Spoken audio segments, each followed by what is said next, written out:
Yeah, you on there?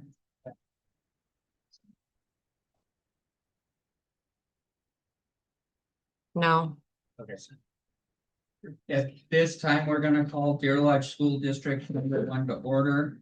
You are recorded for state law. Start with the pledge of allegiance. I pledge allegiance to the flag of the United States of America and to the republic for which it stands, one nation, under God, indivisible, with liberty and justice for all. Recognition of visitors. Visitors tonight is Katie Crowfoot, Nikki Roberts, Brad Dahl, Rick Chrisman, Mike Doyle. Oh, Sean McConaughey, Shelley Burton, Sue Dawson, Clint Stevenson, Trish Schreiber, Brian Hansen, Tricia Witt, and Tammy Beck. Is there any public comment? This is the time for anything that is not on the agenda. Yes.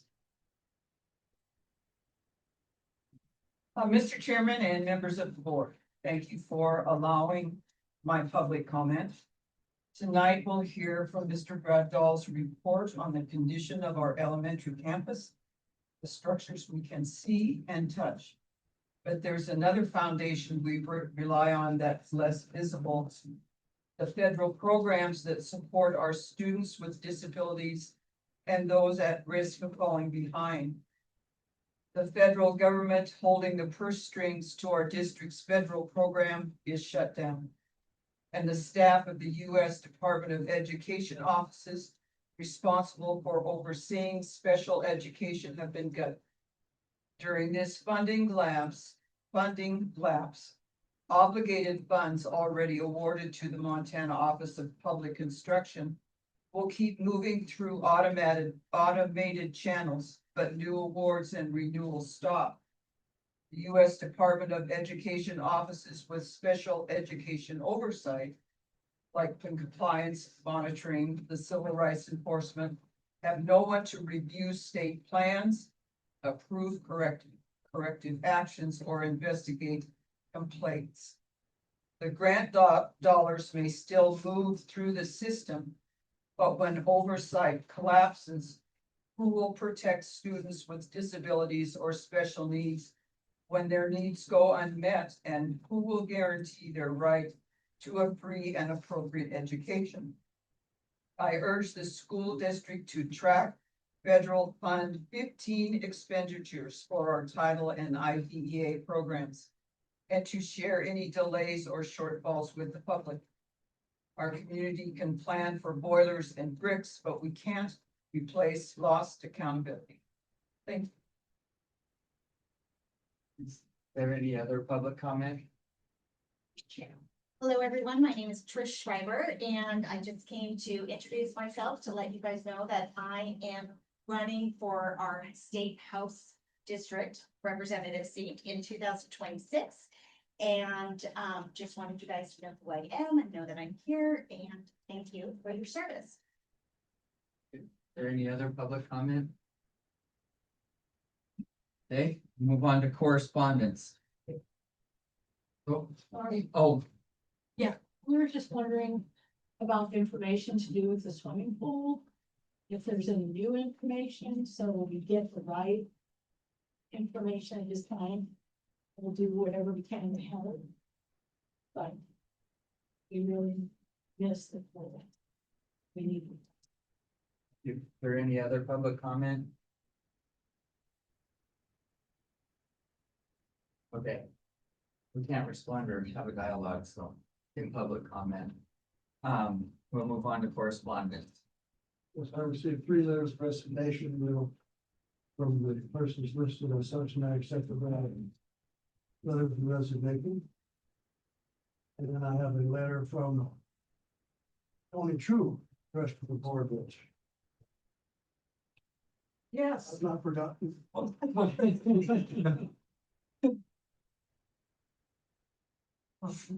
This was authored right after our last meeting. Dear board members, I thank you for, I'll try to keep this within 2 minutes. I want to thank you for the thoughtful discussion at your recent meeting regarding the condition of our school facilities. I especially commend Superintendent Gustafson for his courage in naming the seriousness of the issues we face. I emphasize that the community should be part of this process from the beginning. His words reflect both honesty and vision. They set a tone of openness and mutual respect. Did you get my shot? Not yet. Problems of this scale are best resolved when ideas can be shaped openly at the start, when creativity and collaboration are strongest. Rather than after rigid proposals are set. As you prepare for the October meeting when the architect's evaluation will be presented, I hope you'll encourage community members to attend and follow along. These meetings are a valuable opportunity for citizens to listen, learn, and better understand the challenges our district faces.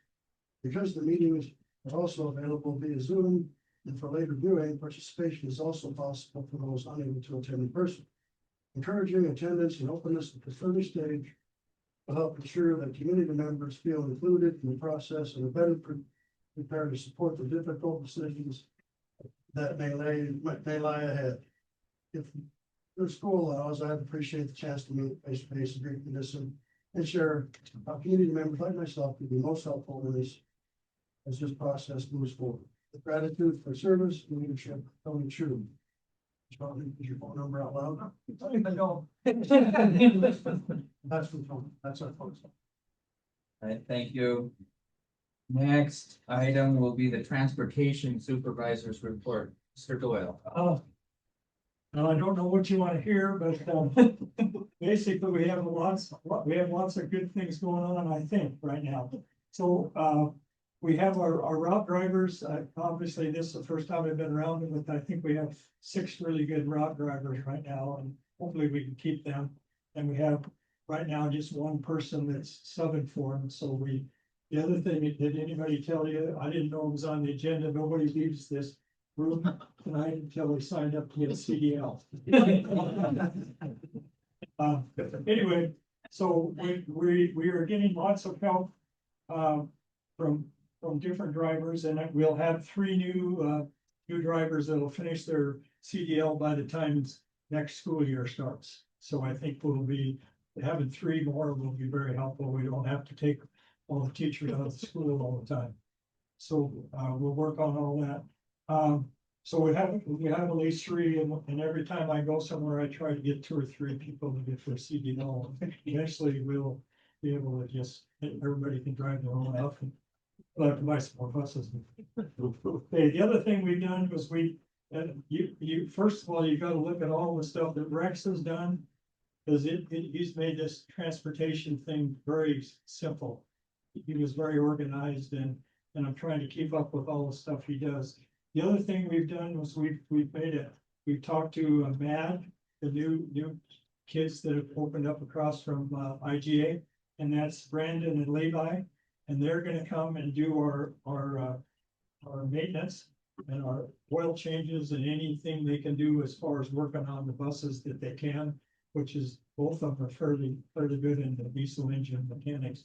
Also, we have the prison when we have major things, we send it out to the prison, but we don't get it back very fast. And then we also have Sun Mountain, and Sun Mountain gives us a heck of a deal on everything that they do for us out there on changing oil, getting us oil, all those kind of things. So I think we're making some progress there. So Brandon and Levi we spent last Monday looking at all the buses and everything, the little things that are wrong, the big things that are wrong with them, and trying to prioritize what we really need to do and what we can, not need to do right now. So that's all in the process. Let's see, bus garage. The other thing, you got to look at what Eric has done and what the maintenance people have done. We have heat in the bus garage now. I don't think I have to worry about anything freezing up all this winter. It's actually very nice to walk in there. I don't know what it was like last year when it froze up, but it's worked. The toilets work. All those things have been fixed. So there's just lots of things in the school district that have been fixed in the since school started. See, And I talked about Rex. Rex does a lot. He spends a lot of time with me, showing me how to run two things. So, and the two boys, Brandon and Levi, will have information on every bus we work on. We'll have a file of that. They'll have a file of that. We'll know exactly what we've done and what we should be doing. And Rex kind of started that out. Other thing I'm trying to do is after every bus comes in, activity buses particularly, I go look and see what's been written up, and then we find out what we need to fix and then fix it. That's the secret to this thing. It's just say, well, we don't need this, we don't need that. Every time we go down and look, we find more wrong with the buses, but we keep fixing. We haven't fixed them a lot yet, but we will during that process. Paperwork is a big thing. The other thing that we're having trouble with our CB radios on the buses, they don't really work very well.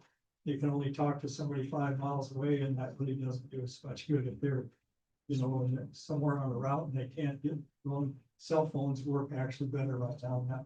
So we have a CB guy from Anaconda's coming in the morning. He's gonna look at the buses, and there's a repeater somewhere on campus that he thinks is the problem, it's in one of the old buildings. I don't know if we could even get into it, but it may just not be, maybe it doesn't have any juice to it, and that's why nothing is really working like it's supposed to.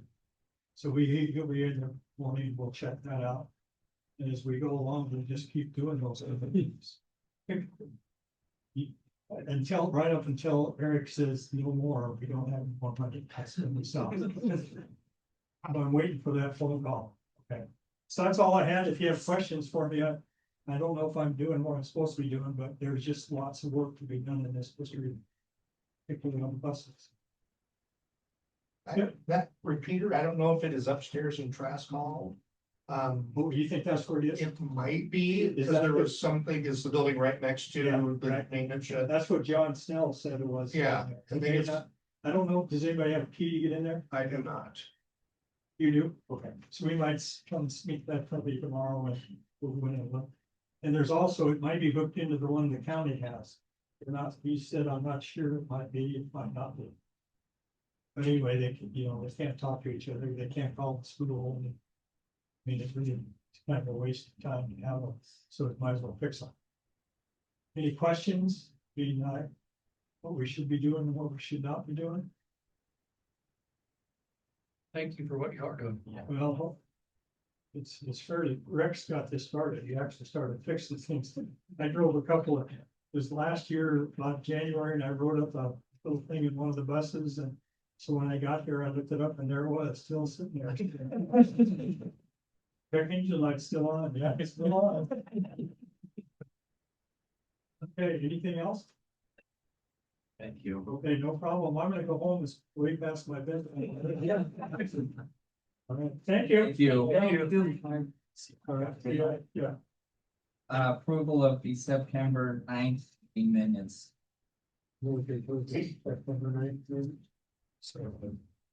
seconded to approve the September 9th minutes. Is there any discussion? Seeing none, we'll proceed to vote. All those in favor say aye. Aye.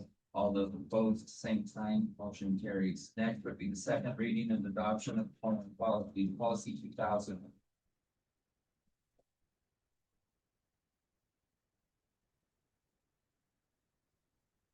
Make a motion, we didn't make a motion on this one? Yep. Make a motion to set policy 2000 as presented here in a minute. Correct the date on? Yep, after the night, then they update all the dates. Been moved and seconded. Is there any discussion? Seeing none, we'll proceed to vote. All those in favor say aye. Aye. All those opposed, same sign, motion carries. Next is the district organizational chart.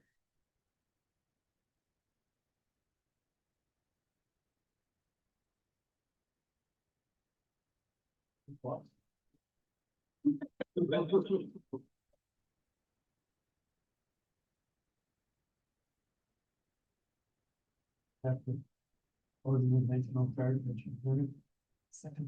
been moved and seconded to approve the organizational chart. Is there any discussion? This one thing I'm just looking at is that it doesn't have the policy written on this, the flow chart, but that will appear on. with the date. With the date on the student as well. Is there any other discussion? Discussion, seeing none, we'll proceed to vote. All those in favor say aye. Aye. All those opposed, same sign, motion carries. Next is policy 7500.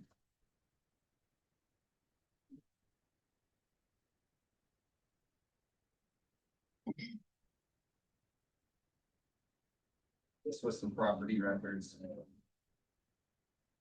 Make a motion to accept policy 7500 as presented. Been moved and seconded to approve the second reading of policy 7500. Is there any discussion? Discussion, seeing none, we'll proceed to vote. All those in favor say aye.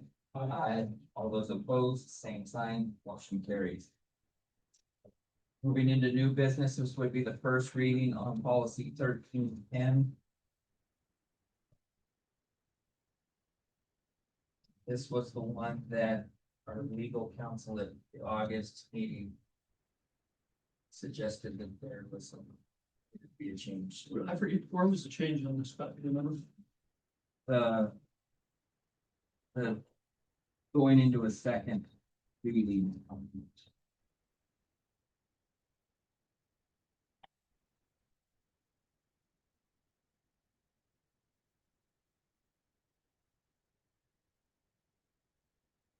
Isn't it where the bottom of underneath adoption amendment, the last line where it could be accepted with one reading instead of two? Yeah. Yes. First paragraph.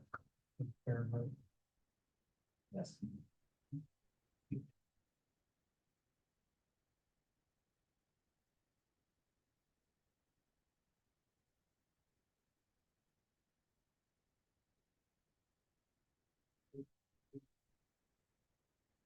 So policy 1310 is presented here. For the first reading. Second. I will get seconded to accept policy 1310 first reading. Presented. So is that sufficient for this then? So that's what it's about? That's a good question. I mean. The motion See- as active as Oh, today. I think it is. That's what it says at the bottom. First reading, sufficient notice. Or if sufficient notice has been given through the board agenda. We followed it up through this. I'm just wondering if we only have to have one reading, if we don't need to bring this to the next board meeting to do it. I bring this one to the next board meeting. This is the one that changes it, so you can do the first read, one read. Okay, that's what I'm wondering. I would bring this one back just to make sure we. I think we're good. That worked. Okay, let's just plan on, let's make sure we get that on for the next board meeting then.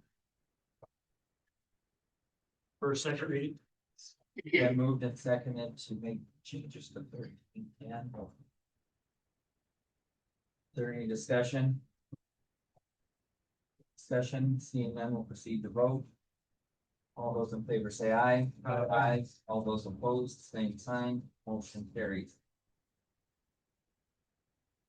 Next, is Brad Dahl with A&E Design and I'll turn it over to Mr. Gus.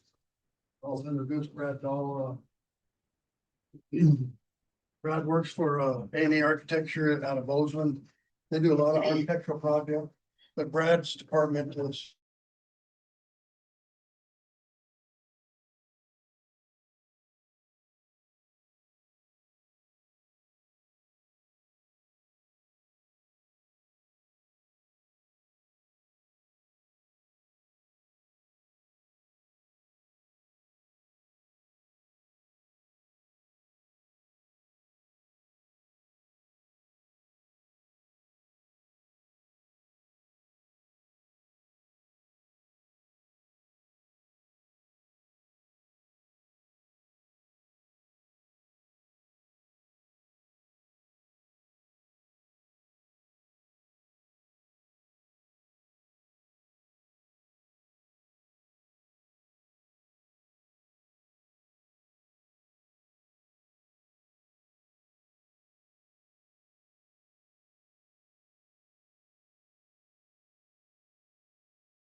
So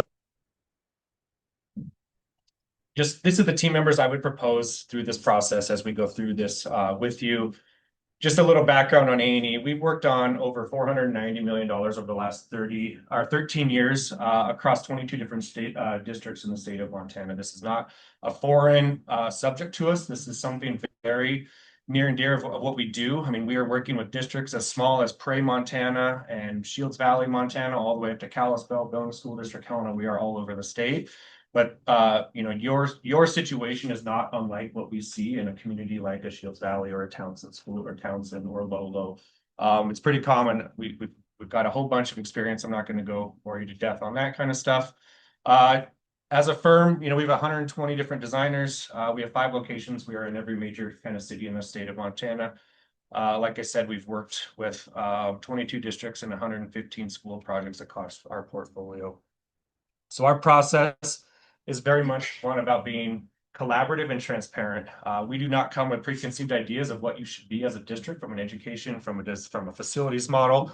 First thing we do is we listen. We need to understand the district. We need to understand the community. We need to understand the goals of the community. And so with this, we host a number of workshops involving community members, involving teachers and staff and stakeholders. We then collaborate. We work with you in a workshop format with multiple people within your community and your teachers and staff to really vet out ideas and solutions of what is the best idea for not only this facility where you know you've got a number of maintenance issues, but what is the future of all of your facilities within your K-8 campus, and just looking at that as a whole. And then we really bring that forward and really looking at what are the solutions that need to be done, what sort of funding mechanisms should we be looking at, whether you're going out for you know, individual fundraising or whether it is a bond, and really trying to help you understand what is that tax impact, what are those things, so that your taxpayers know what you're getting into well before we get there. Is what we don't want to do is come out and say, well, this is, you know, a $10 million project, but we haven't really understood what the tax impact is to your voters. That has to be front and center in this whole discussion, because the community is going to be the ones that have to support this. And if they aren't understanding what we want to do, and then it's out of their means and able to afford that, you know, we understand taxes is,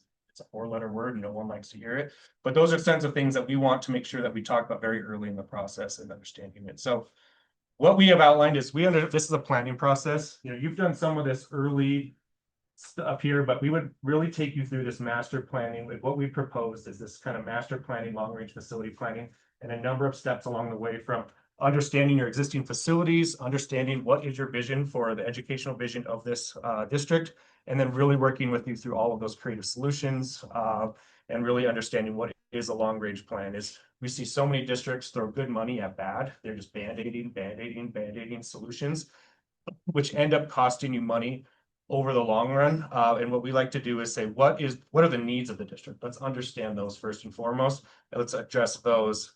The wants can be the things that later on in the future, but let's understand all of it. And sometimes solutions present themselves where you can get the want and fix the need at the same time, and that we can kill 2 birds with 1 stone is really things that we're looking for through the process. So you always start with understanding your enrollment. We want to make sure that we are operationally efficient for the district as you possibly can. Levies are hard to pass. Bonds are hard to pass. We want to make sure that we have a foundation of understanding the amount of students, how efficient are you using every facility, because every facility costs money from just an operation standpoint, but from a staffing standpoint, from a maintenance, from energy, all of those things add up to that. We did this with Kalispell, and we found that their elementary school district, which is a lot of elementary schools, because of their enrollment, because the way they were divided into different schools, was actually costing them, they were the most expensive, or they spent the most money operating their elementary schools than any district in the state of Montana, because of how operationally inefficient they are. We want to find ways to make it as efficient as you can. Again, trying to cut down on the costs for your taxpayers. Of course, understanding your facilities. You've done a number of studies already with different reports and different plumbing contractors that have been here. We don't want to duplicate, we don't want to replicate that effort, because you've already spent good money on some of that information. We want to build on that and build on anything else that we need to add to those reports, whether it is, you know, related to ADA, special education components, or things that are needed.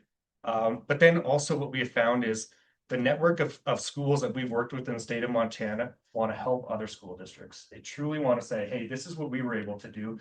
And so in our world, we have found, bringing in, a Townsend school district or a Columbus school district and saying, hey, here are some things that they've done and they want to talk to you about it. It really helps pairing you up and understanding what they want to do. I reached out one time when working with Belgrade and said to a number of school districts, would you be willing to let us go through some tours and things? And they were like, yes, please let us show them what lessons we learned going through processes like this and share that. So we bring a number of connections to peers across the state.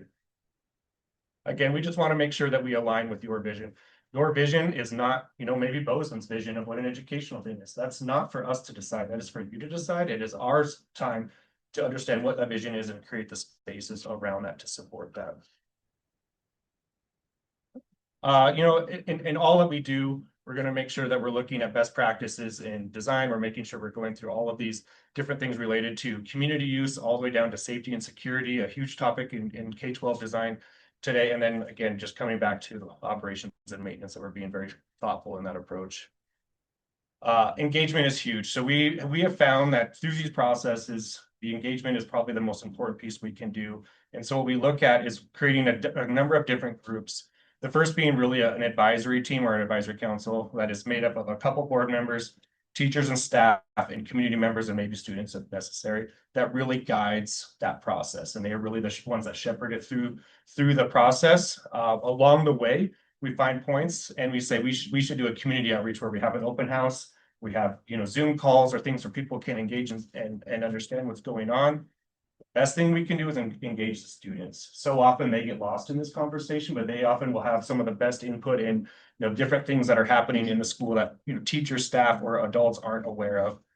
We will always do teacher and staff updates. The teachers and staff have to be aware of what's going on and what you're planning along the way. They are the ones that if they are brought on too late in the game and didn't have feedback and input, they will be the ones that kill any sort of progress in making a change. And then always doing regular school board updates. And we do this layers of engagement very passively and very actively across the thing. I don't want to assume you're going up for a pre-bond campaign or outreach, but that is stuff that we do if you were going to go that route. At some point, if that is something we do, we help do all of that outreach. Beyond that, then you get into more of the true design and construction of whatever you're fixing. I'm going to skip all of these. I'm going to stop there. Any questions? Wow. I went through that really fast. It's impressive. So just other things, our depth of knowledge, we've got construction managers, we do a ton of cost estimating, we do a lot of pre-bond estimating, so that we've got really good at this. When we say, this is going to be a $5 million cost, it is a $5 million cost, and we've gotten really good at landing that down the thing. We track all of our K-12 costs across the state of Montana. For a long years, we could build stuff for $240 almost in every community. This is an anomaly. That's Big Sky, Montana, but our last few, don't look at that one, but and then Whitefish is up there. But our last few projects, we just completed a project in Laurel and we completed one in Arley, and those came in under budget, which is actually a sign of things just kind of stabilizing from a construction market right now in the K-12 sector. So there's some good news out there. We always say that you can have the most impact for the least dollar at this stage of planning. When we're really thoughtful about design, these things cost way less than when you're having to make changes within an occupied building. And so we really try to be very careful about how we think through that. Work plan, I pulled this together because I think it's just good for people to understand the length of time that it takes to do projects. This master planning or long range facility planning effort can go out till often when a district starts at this time, they're planning for like a May bond. Again, I'm not going to assume you're going for May bond, but I want you to understand is if you were to pass a bond in May, there's still about 9 to 12 months of design and then about 1.5 years of construction. So the soonest, if you were to pass a bond in May of 2026, that you could have school open or a facility done or renovations done, depending on the scale, that all varies depending. It's fall of 2028. So I'd say that because some people think, oh, we can do that next week, we can do that next year. And you can do that for fixing boilers or other things, you can do that. But if you really want to do some, some major kind of upgrades to your facilities, this stuff takes time and you need to be kind of working on it. That's not to say that is your schedule, but it could be. What we do then is we lay out, what does this look like between now and February? Why we say February, because if you were to go to a bond or something like that, the board needs to be able to make a recommendation and a resolution to the county elections office in order to run that bond by mid-February. So we backed up from there in order to hit those election timelines. If that was, we've had a lot of districts think they're going there, and they get through it and say, actually, we found a different solution. We are going to, do a renovation within some money we have within the district. Or they hold and pause and wait until they feel like it's the right time to go out to the community. There's a lot of different ways districts do it.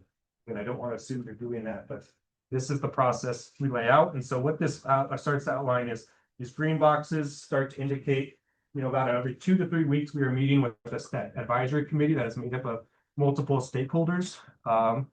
These gray boxes are when we would do school board updates. These other boxes are when we do like teacher and staff updates and community updates. The minute we publish it, it's wrong and we change it, but it's a starting point for us to understand how we go through that process. That's a lot. Sorry, I'm gonna stop there. That's the fastest I've ever done that. That's usually a 1 hour interview type thing. So. What questions did I answer? Probably. Yep. So Eric gave you a tour of our facilities. Yep. In this year, there, what do you think? Got some work to do. It's not the worst I've ever seen, but it's very in line with why I get called, to be honest with you. You're in a spot of understanding why I get called. To be blunt, I think you are underutilizing a lot of your facilities, which I think has an opportunity to consolidate your facilities and bring some operational costs down. And then obviously you have, within this facility, those boilers and those pipes, that's a mess that needs to be cleaned up with the pool. It truly does need to be cleaned up, and it's going to take some dollars and cents to really fix that stuff. And to do that, and then go to your community and say, in the future, what we often see is districts say, well, we're going to piggyback fixing some of that stuff with some other facility upgrades that we see as a community we need to do. It's often hard to raise money or do a bond for just some, small repairs that people don't understand. The hardest part is educating the community on what really is needed of the district. That's the biggest thing we find into is it just not for lack of people not wanting to understand, but there's an ignorance oftentimes of people not understanding how funding mechanisms work within school districts. So people feel like you're flush with cash and you're getting money from the state, and we hear so many things about how the marijuana tax, the school should have all that. Well, you don't have it, so you can't do anything with it. So it's educating the client is hard. And so that's why we try to be as transparent, but then piggybacking, these upgrades to this facility and necessary deferred maintenance that's needed with whatever facility upgrades, because you really only get one chance to do these things in a matter of years. And if you do it once and then you go back to the well to your taxpayers, they often like, why are you giving me money? Why are you coming back for more money? So this is why we try to be very comprehensive and thoughtful to the process. But I think you've got some underutilized facilities in your schools. Specify on that. Meaning you have classrooms with either that are probably underused just for your enrollment, or you have, fewer classrooms with we all like small class sizes, but that comes at a cost and a premium. And so if you're fine with that and you're good with that as a district, that's great. But I think we can be more efficient with the way we design the facility, whether that is, taking one facility offline and rethinking the way we utilize it, or if it's some adjustment or addition, renovation to a project, that would be something that I think could be more utilized more efficiently for the long term of the district, thinking out 30 years, not just what do we fix today, what are we looking at for 30 years down the road, 40, 50, 60 years. Your buildings have a lot of life left in them, most of them.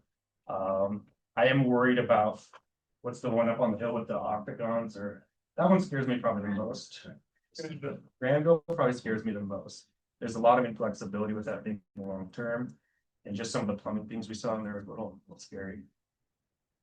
If you go out to the financing of it and say you're relying on the passing of a bond and it doesn't pass, get us back to another way of funding said project. Yeah. Well, that's the only way to fund projects is through a bond, unless unless you're Winifred, Montana, and you know Norm Asbjornson, and he can give you $50 million. Maybe he wants to move to Dearborn. That's true. That's, I mean, that's the hardest part is that. So what's interesting is Laurel School District, we passed their bond, and we've had a lot of good luck because of the process we go through in getting bonds passed, but we want to make sure that the community is on board before we ever get to that point. But what was interesting is we passed that bond in that district with an expectation of what the taxpayer impact was going to be. Because of the way the state has adjusted the taxes with those tiered system, the homeowner taxes on that for $100,000, $300,000, $500,000 home is actually coming in about 30 to 40% less than we initially anticipated when we passed that bond. So there's some really good news out there related to the tax impact, but that depends on each community, because every community, Laurel has the refinery, they have other things that help take that tax impact off. And so that's what we would want to analyze for Dearlodge. But otherwise, going back up for a bond is kind of what we see districts do. They doesn't pass it, then they come back and say, how do we refine this in some way? Same vein, that question, can you tell this similar to your experience with Lolo? Yep. And what they went through, where you guys came. Yeah, so Lolo had gone through 2 previous bonds before we got involved. And this was probably 3 to 5 years before we got involved. We came in and they failed twice. And when we came in, we went through a process, and we actually brought in one of the most vocal community members who owned a lot of businesses in Lolo as part of the process. And he was actually running a vote no campaign for those previous 2. And he said, "You got to bring them in. Generally, they'll support things that they help develop." So he was a big part of that. Their first 2 bonds were actually $7 or $8 million. And the one that we proposed was actually maxing out their bonding capacity, which was like $22 million. And it passed, and it passed because the community wanted to do it right. They wanted all of their students together, because what that other one was doing is was splitting their students. They were K-8 district, and they were splitting their, K-5 and 6-8 or something like that. They were splitting them, and the community didn't like it. Problem was they never got the community feedback. They never went through that process to go through that. And what they found is people were willing to pay more to do it right and understand it than they were to just kind of feel like they were quickly being rushed through the system. A lot of good luck too, to be honest with you. Just good luck too. Do you help obtain the contractors when it comes to the building part? The district would do this. What I would recommend is really having an owner's rep do that process for you as the district. And there's a couple that are just phenomenal at this, and they would vet that whole process. If the bond passes, they vet, selecting a contractor and bringing them on. I would recommend you do that as part of a alternate delivery method, where you bring them on and they are part of the design process as well, because you're probably doing a level of renovations and different things that they help plan along the way with the design. It's probably the model almost every school district uses at this point.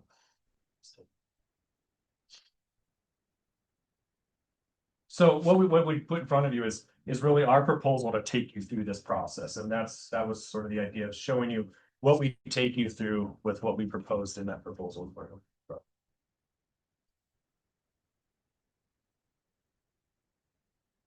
you. When we get to the proposal, there's a lot of different things in this. The total bill is 45,000.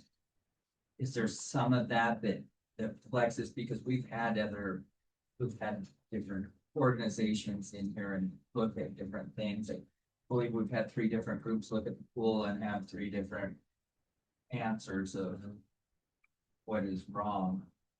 So are we just adding another? No, so I didn't include any of that analysis. I feel like we build off of that analysis of what's out there and really determine it from this. This is really from a planning standpoint, what's in that proposal. If you wanted to get into, I didn't include it because I know you've spent that money, and I just feel like to do it again and have a 4th opinion, I think we can make some determinations with the engineers we have on board through the information you have and really some feasible things. I don't know that we need to necessarily rehash going through, because you've got some plumbers who know these buildings pretty well, and I would trust their opinion and really utilizing that, because they're the ones in here fixing it, dealing with it on a daily basis. To bring in, an engineering company charge you a bunch of money to tell you the same thing those plumbers have already told you. I just don't think that's money well spent for the district, right?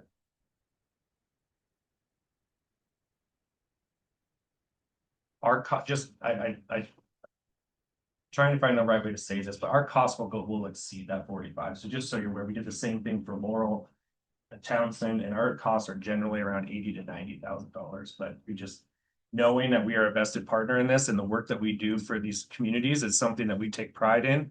And often, you know, if a bond passes or some work comes out of that, that we hope that we are, you know, considered for that work. That's a marking. You're part of it. So.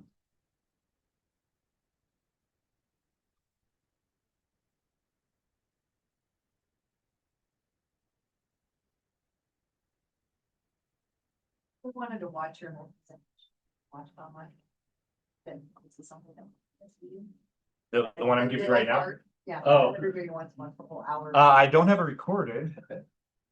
But I could definitely set up a call and we could go into deeper if you guys wanted to go. Or if there's questions you have specific things on, I can jump to it, talk more in depth about it.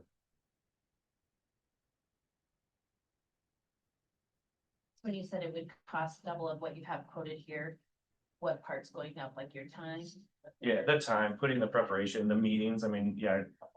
You know, while we're coming from Bozeman, we often don't charge our travel time and stuff. Those are the things that. And then even the pre-bond outreach, we just, if you were to do that, you know, that. I think we might have a few meetings in there, but we found is those meetings need to be, you need to have a lot of meetings in the community. It's somewhere. You know, Helena just passed their bond and there was 71 community touch bases of meetings that passed that $238 million was passed. Yeah. Did you do that? Here's the luck. We just merged with the firm that did do that work on Monday, last Monday. So we have officially we're one firm now together. So they're phenomenal. So they just add to our K-12 experience as well. But that was huge. That is going to send a little shockwave through other school districts because Billings did this. If you remember back in 2014 or 2012, they passed that bond, and then we saw a number of other districts start to support their schools coming out of that. And so hopefully that same ripple will help with other communities across the state.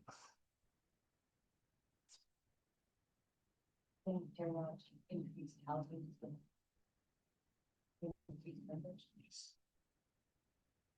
That's not been based in other communities when the housing is.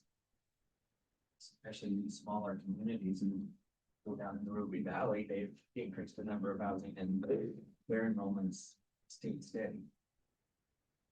So I don't know that more houses doesn't mean more tax base either. That's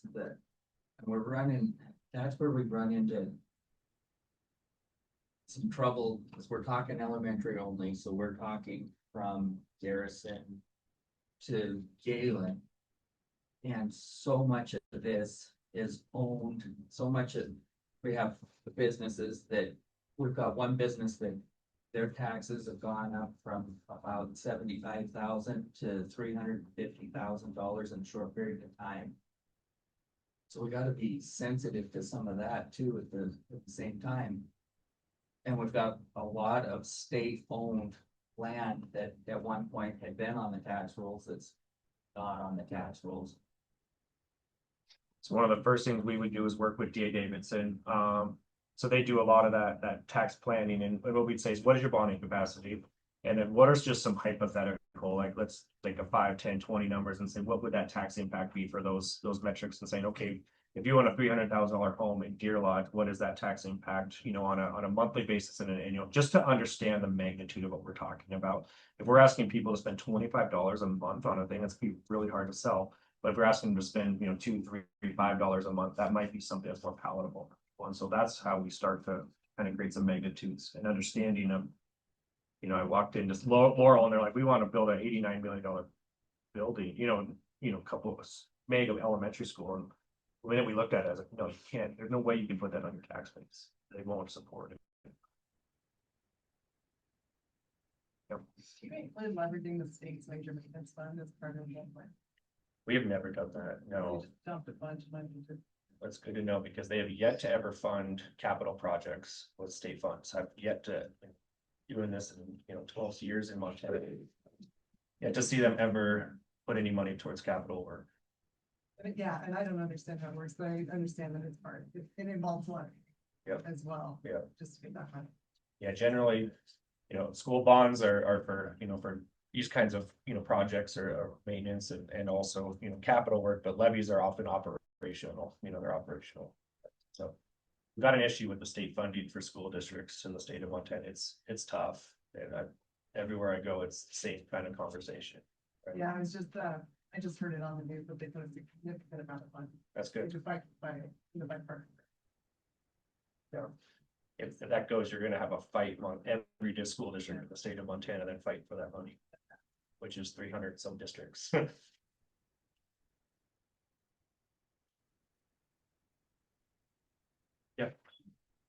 Based on your initial assessments that you guys have done, do you have any ballpark figure of what you think the bond would need to be? So let me just clarify, we haven't done any assessments. So there's been some plumbers that have done some assessments. There was a company out of Helena that did an assessment that we've read the one from Amerisco, but we haven't done any of our own assessments yet. Okay, so you were saying during the phase, October, November, December, at what point do you expect to have a number that they would need to put on the ballot? Oh, yeah, we would probably be ready in probably December, January, just kind of some early numbers that we would be talking about, yeah. Do you find that that's enough time to sell it?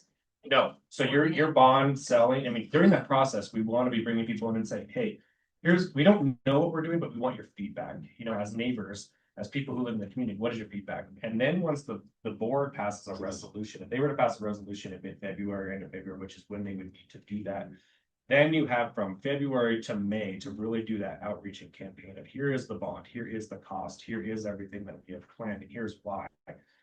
Townsend had school tours every Monday night. A community member could come in and tour the school every night. It's things like that that we want to be getting out and talking to different groups in the communities about why we're doing this. And I think it's a level of education that probably takes the most effort than anything else in this process.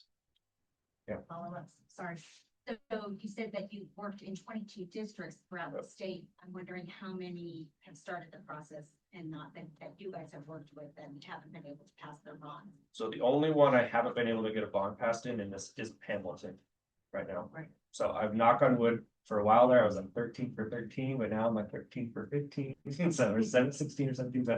But yeah, Hamilton is the only one I have yet to get a bond passed.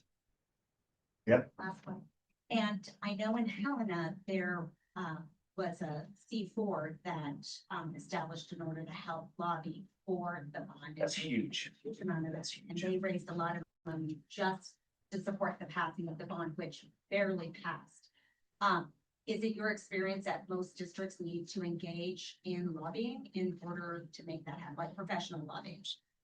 So we definitely believe in having you've got to have a public campaign, but that needs to be factual. So as the district has to be really careful about saying vote yes, right? You cannot do that per law. And so there's some legal ramifications for that, depending on who you are. And that is why a civic group is very important. So a civic campaign group that can go out and do the vote yes campaign. When that is truly well organized and run, we see the success happen with that. So, but some districts just are like, we don't need to do that. And some, they choose not to. And I think it's a little more stressful. But it takes effort. It takes very well organized community. And so if you want to get a bond pass, I'm the consultant from Bozeman, and people are going to look at me and say, oh, there's a Bozeman guy here. So I know that I've done this in enough districts to know you can't come in. It needs to be by the community and by the district to say, this is why we need it. If it's me up there standing, they're going to brush me off. But if it's Eric, if it's board members, or it's community members, it's teachers, it's staff saying we need this. This has to be something that is part of our future. It has a much better chance of success than someone from Bozeman or Helena or Bill was with. Yep. Can we run a bond that has a dual purpose of one, school issues, but two, the pool, which is a community issue? Can there be a bond that runs or that covers both of those? Yeah. You mean to work on this facility? And you could. Can we run a bond that should it pass, we can get the pool fixed as well as the school? Yeah, you can run those simultaneously. There might be some strategy in running them. And we can work with some bond counsel on this, because in ways that we could phrase the question maybe one way together or they're differently, you know what I mean? There's might be some different ways to phrase it in a way of saying, well, if that passes, maybe the pool will pass, but the other thing won't. We don't want to hold this hostage, potentially the pool, and that might be something the community says, don't hold that hostage with something else passing. And so there might be a way of splitting those questions, or there might be a way of doing it. You can do them together. Just roughly in my own mind, I think we could give garner a lot of additional support for potential bond. They're tied together. In sweetening the deal, so to speak, saying, hey, I think if we run it at this amount, we'll be able to do both. Fix the pool and fix the school. We see schools do that most of the time of, putting things together. That's generally what we see. Legally, we're able to do that. And we would bring in, his name is Dan with Dorsey Whitney, when we get into that bond language component, and they would legally walk us through all of that. There's a team of like our team, DA Davidson and Dorsey Whitney, that we every February, we're doing this together, and so we know each other really well in this process. That still fall under this price? So their Those are all costs, separate checks. no, there's costs usually come through if the bond passes. I don't know exactly how they actually work from. I've yet to have a district ask me that question, I think. Once it passes. There's a bunch of bills. I don't Yeah, know. Insurance. I'd have to let them think that, I get it. And we're not going to ask for another loan. Get it, fair enough.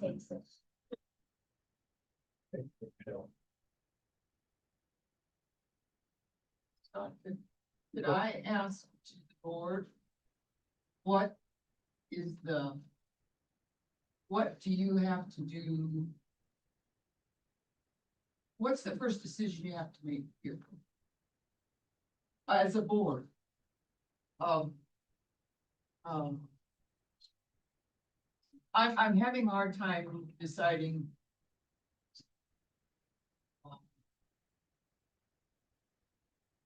What has to be done first? What decision has to be made? Well, would that be task one? On your sheet, is that our first? If you want us to hire us, and I mean, I'm up to you guys, I mean. To me, if you wanted to contract us, we'd get going in a week or so, we'd be like, let's get going, let's get the teams together. So do we do these in task order then? Is that how I'm following? Yeah, I mean, task 1 and 2 are kind of tied, probably more close, if I remember what I had on there, task 1 and 2, or what's task 2 say on there, the planning process? Planning committee. Yeah, task 1 and 2 are pretty tied together. I would hold off on task 3 if you don't know if you're gonna go out for a bond. That would be the thing that I'd hold off on. So we need to go through task 1. And 2, yeah.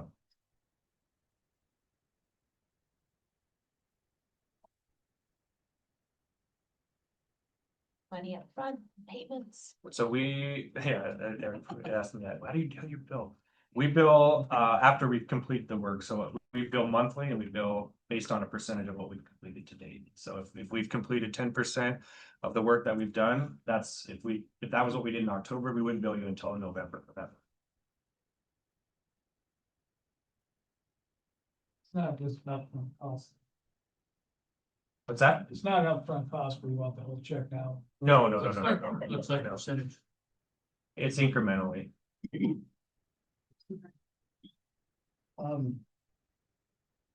What I want Scott through, want the community to work with me.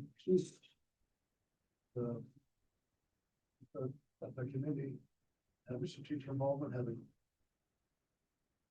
the trash, facility manager involved with that.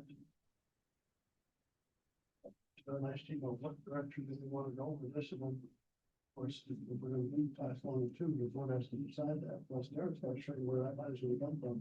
That's going to decide, especially that task 2. But we need to have the committee where we can actually start getting the ball rolling. And I appreciate that they'll get working on soon, but what direction we want to go.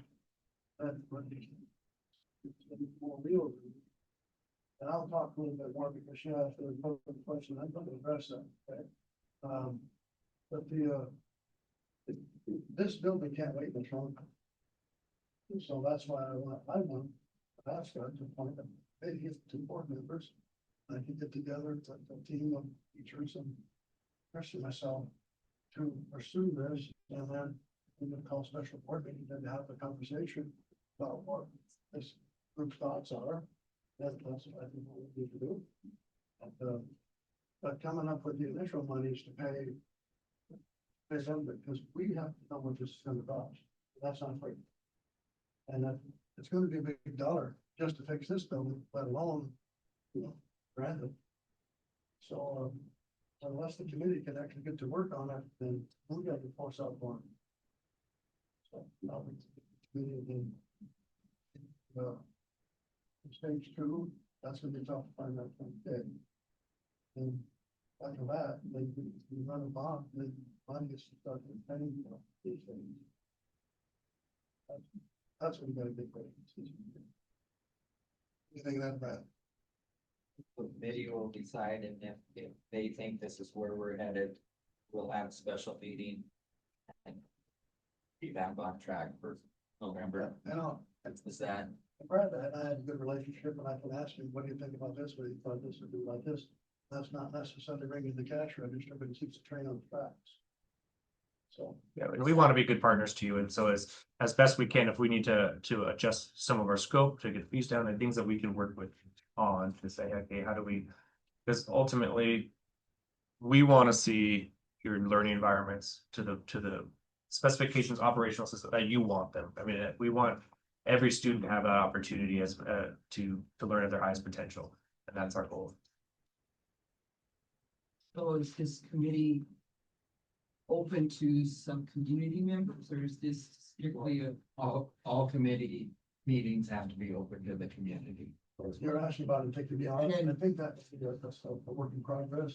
Initially, we want to get a couple board members and our teachers involved, and then as we progress, we're going to be bringing in somebody from the Rotary and get too big of a group, and then we're not productive. so this committee involvement, the first thing you're trying to do is decide whether to pursue this avenue with. Oh, Brad, Or Amy. any. Yeah. That what the committee is. Yeah. Identify what our priorities are. Expectedly what the needs might be, needs are, and then start having board meetings, which. Of course, all those board meetings have public comment. Okay. So are you saying in the November board meeting, you're going to have what? Present. This committee is going to decide, and we may have a special meeting to decide if we're going to pursue A&E between now and then. Committee's gonna do a deeper dive to determine if we're gonna do task 1 and 2. Okay, that's what I wanted to know. Okay, great. And so, since this is an elementary, it's elementary facilities. Art, would you serve on that? Eddie, Rex? I think that's what we'll do there. You're on, Bob. No. It would have been me. Thank you, Mr. Thank you. Thank you. Appreciate it. Thank you, sir. Thank you. Next item of business is out of district attendance agreements. Okay. We've got a whole folder And for, are we still recording? We're still in compliance with. Thank you, Dr. Martin.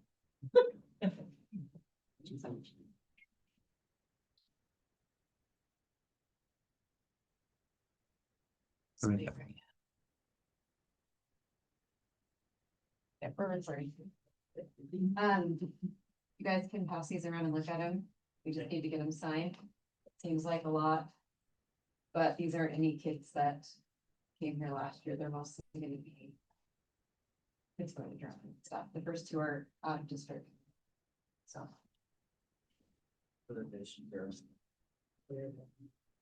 Yes.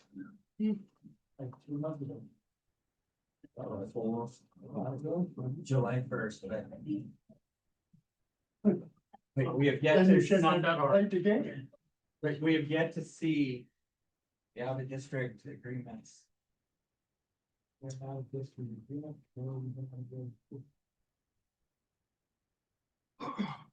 Summary thing.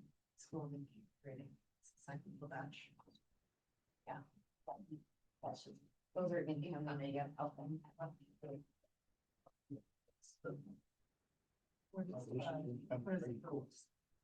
Yeah, they're coming here, but they live out. That was with the Academic School Boards Association. So those. This one is or yeah. So this is what, there's nothing. To your.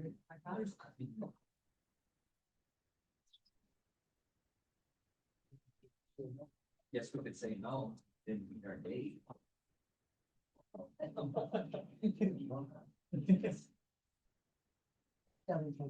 You know. That's all.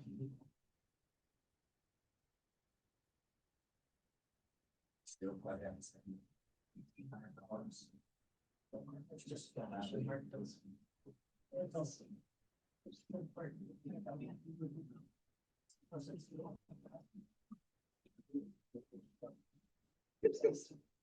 Yeah. That's right. Yeah, one.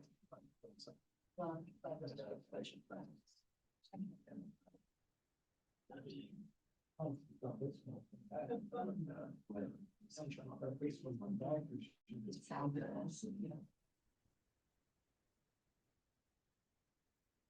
We only have two ones.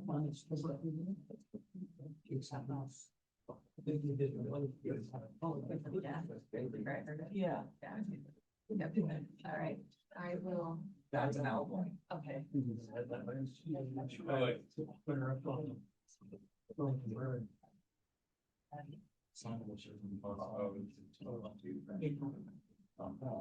And none of them are from the isolated district. Some of them are, yeah. People that, And do they have transportation? yes. Yeah. And it needs to be marked on them.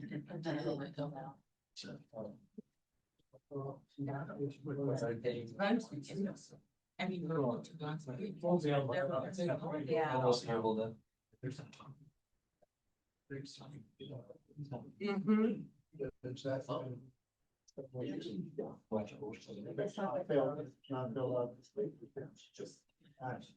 And there's a check mark right there, says those English most calls.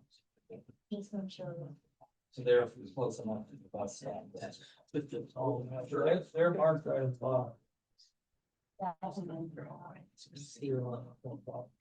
Bus service. Yeah, all right on the bottom. So just drive under. Compared to see the check marks, you don't say that.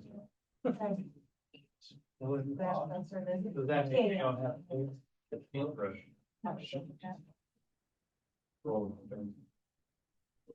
Yeah, exactly. The double damage.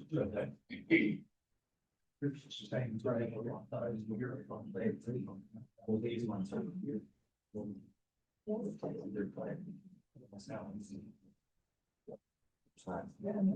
What's the chance on that they can use? there's a bunch, yeah. This one is.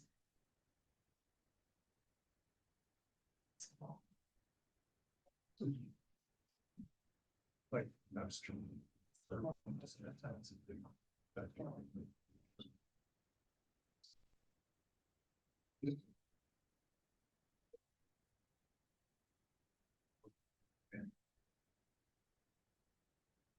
If there's. Pretty long.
isolated one.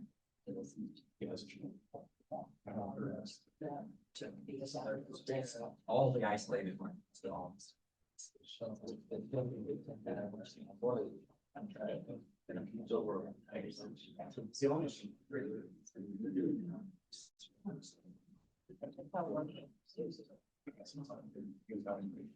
These are all the isolated.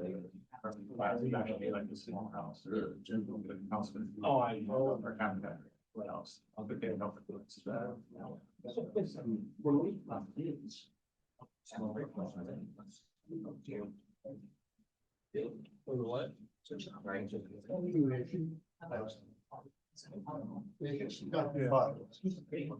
It doesn't matter where you go. Sleep pretty capable. We'll leave through over here. Yes, they're all isolated. They're going to take. Yeah. They're all in the isolated district. Doesn't matter where you go. Yeah. And that tuition is higher than. Yes. You can get out of some. Side jobs. Yeah.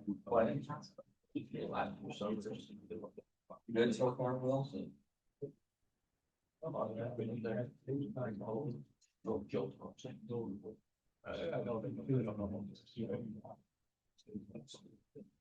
But I'm just shared on this.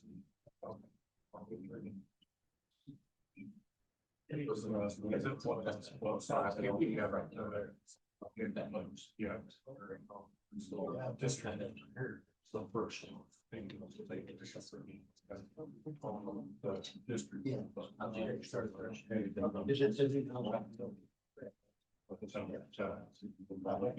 Oh, you do that. Did you have?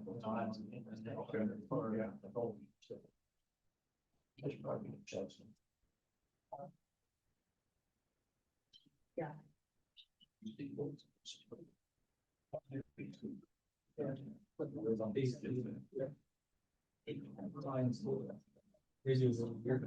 Yes. Those funds are. Which either. Okay, how high school.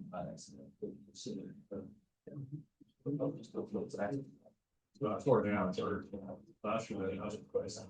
Yes, and that is not isolated.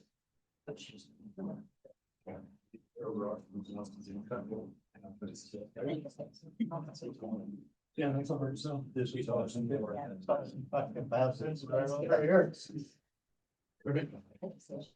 Bob. Yeah, it just wanted.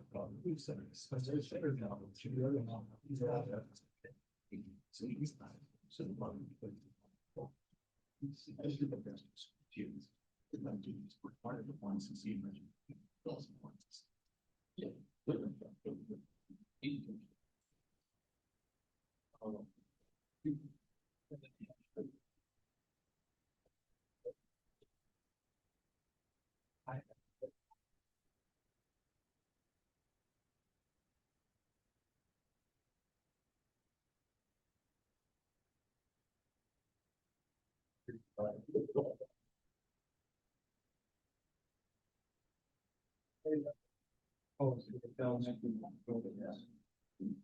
Alright, district element is getting so important.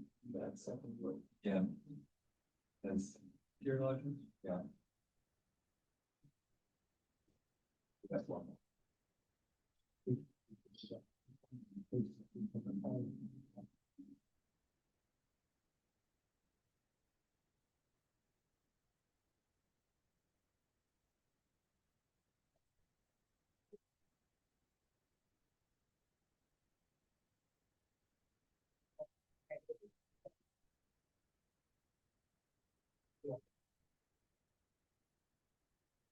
Get all your.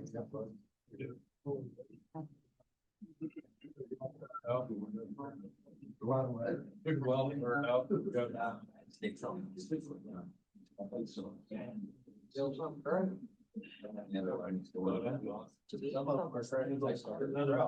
done. Yeah.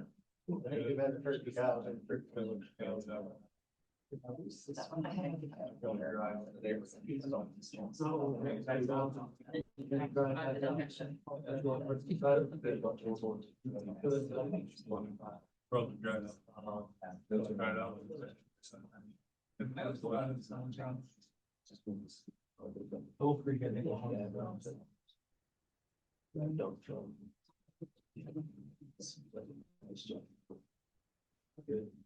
That's not bad. Well.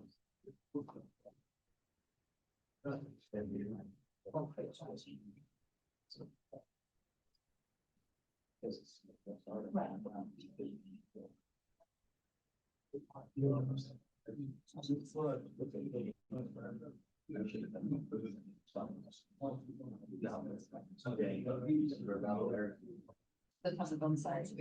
So that was-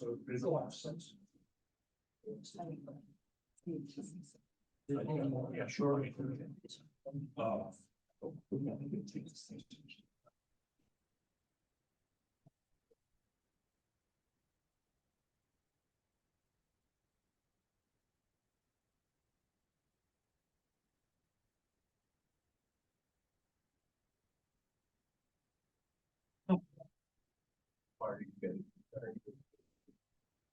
Okay, entertain a motion to approve the two incoming out of district attendance agreements. It's been moved and seconded to approve the two incoming attendance agreements. Is there any discussion? Discussion, seeing none, we'll proceed to vote. All those in favor say aye. Aye. All those opposed, same sign, motion carries. Next would be to approve the outgoing high school attendance agreements. Move to approve the outgoing attendance agreements as presented. It's been moved and seconded to approve the outgoing high school attendance agreements. Is there any discussion? Discussion, seeing none, we'll proceed to vote. All those in favor say aye. Aye. All those opposed, same sign, motion carries. Next would be to approve the high school from the geographically isolated area outgoing attendance agreements. Move to approve the high school outgoing attendance agreements from the isolated. Second that. It's been moved and seconded to approve the outgoing high school attendance agreements from the geographically isolated area. Discussion? Discussion, seeing none, we'll proceed to vote. All those in favor say aye. Aye. All those opposed, same sign. Motion carries. Next would be to approve the outgoing elementary attendance agreements. Move to get the outgoing.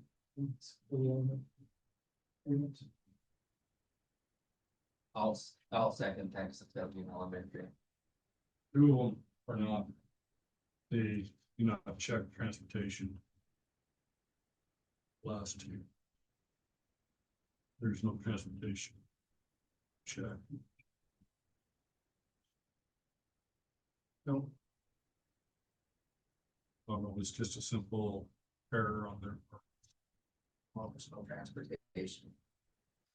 but they didn't check. You It get just the needs mark note. Yeah, which, you know, I think about having Mark with you needs to mark. Been moved and seconded to approve the outgoing elementary attendance agreements. Any discussion? Discussion, seeing none, we'll proceed to vote. All those in favor say aye. Aye. All those opposed, same sign, motion carries.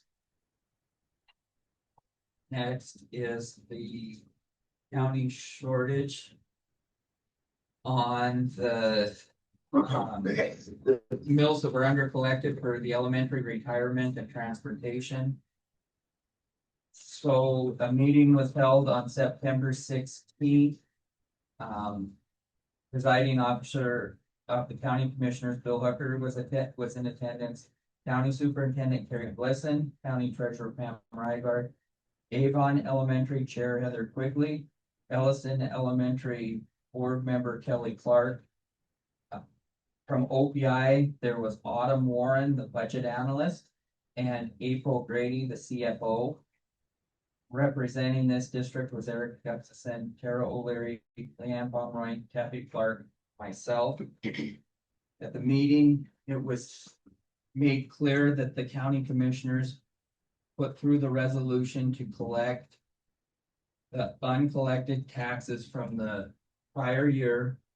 OPI double checked the math on that calculation that what they are collecting would be enough to offset what was shorted from the prior year. It was determined at that meeting that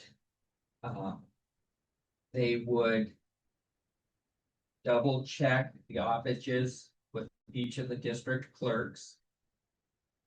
And then they would work with the county auditor to make sure that those funds can be transferred in December. That's where we're at. So now we wait till December. So after December, in theory, we should Yeah, caught up and have this. after December, we should be getting our first half of. If we do not receive our first half, then we will have a discussion. So. It'll take the November taxes. It'll be on the November taxes. It'll be enough. It'll be the start, is they'll be we'll get the first half. That'll be January, and then Yeah. the next one will be June. How does that work when there is some tax goes on? As we say, you know, your taxes on money. You gotta resend that bill, or? No, they're on this coming bill. Yeah, you got those. Or tax. You haven't got your tax bill in there. Tax bills haven't come out. That was it. That was a reevaluation. That was the property. Those property, yeah. The property values was the one that came out. And yet, But we haven't got our tax, but what? We're talking taxes for. November this year. no, the ones that'll be due November 30th of this year. Okay, so. Back to her bill, paid all your taxes in May, you don't have a tax bill in November. You get your new one in November. Okay. The new one for the following You're year? the new one for the following. year. Okay, that's my question. But is there any discussion if they have this year? Let this meeting, make sure this doesn't happen again. OPI went through the math with everybody in the meeting For the current. for the current. After they make up the difference. They know the correct math to. Add to the, There is very eager to help you with that. Yes. That's the. so we have, when the tax bills come. We know the number that's supposed to be on the bill. So who makes a determination on it that actually gets transferred over? The county treasurer does. What happens if you have? We will discuss that. Yeah. Can the county treasurer say no? Possibly. There's a possibility. They could collect it. There's a possibility that it does not get transferred.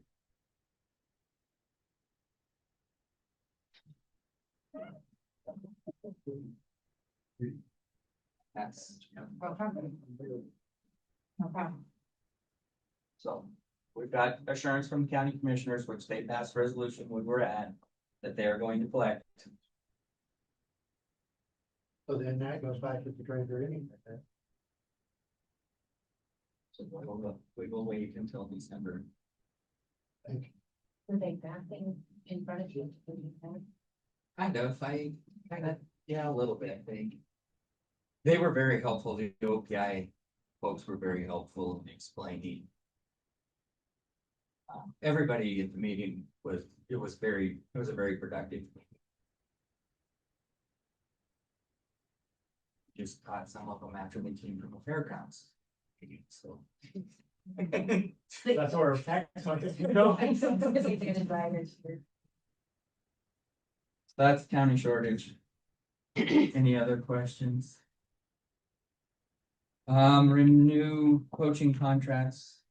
Our athletic director Bob Schock's on here tonight because he's on duty at the volleyball game against Orange Carlton. I was able to go watch a freshman / Steve Mills play Florence Carlton, and then a lot of people predicting that varsity Florence Carlton takes second to our girls at state and volleyball.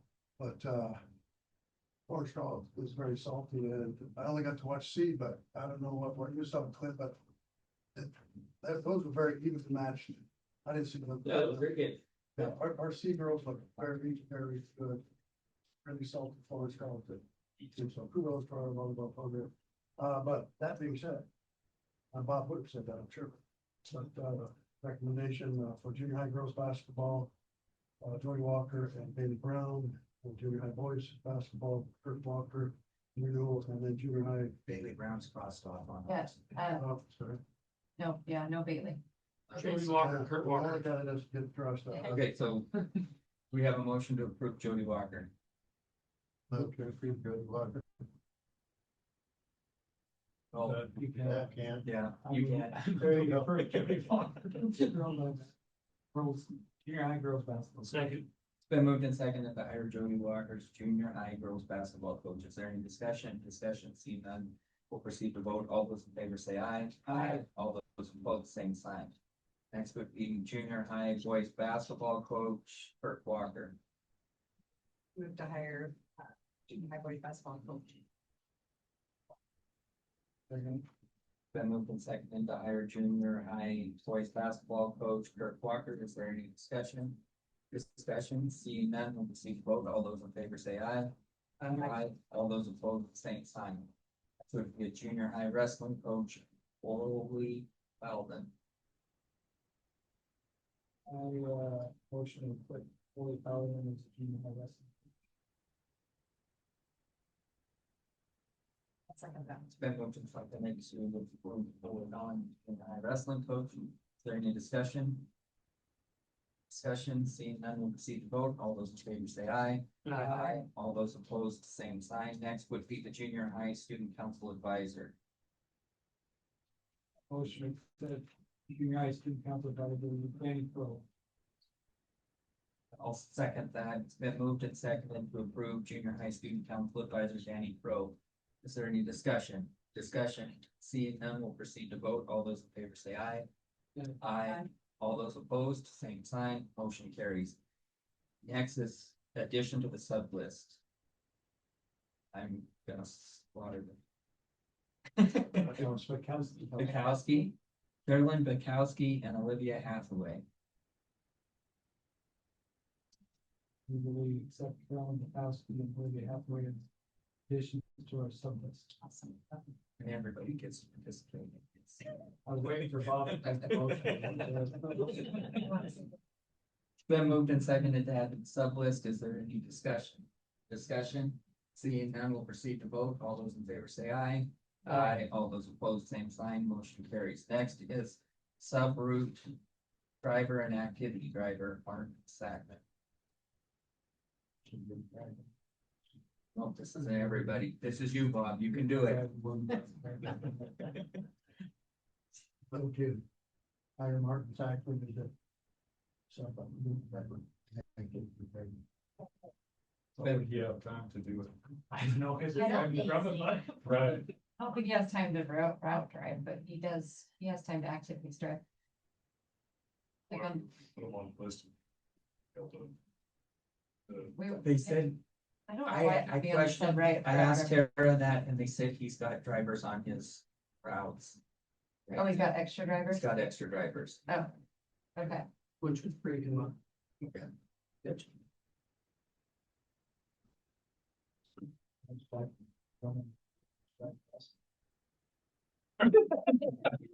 We're gonna turn this opportunity. Is there a motion? Oh, you, Yeah, and it's moved and seconded. Is there any other discussion?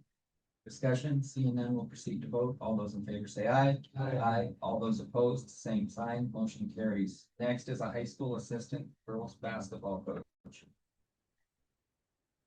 Benny Tristan Smith.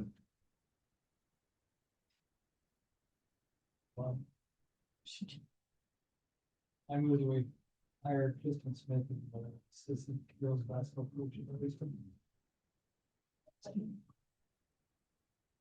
Has he been recruited by the head coach? He did boys last year. Yes. You go ahead. Well, I don't know if I can say it. No, I'll say it, is that he's gonna do boys also. That's there's the two schools where we've had head coaches before. So they, nice thing about, we had boys and girls play this in the same town. And they were different, like we're boys playing 3 books here and girls play there too. This situation, it works, but I've seen.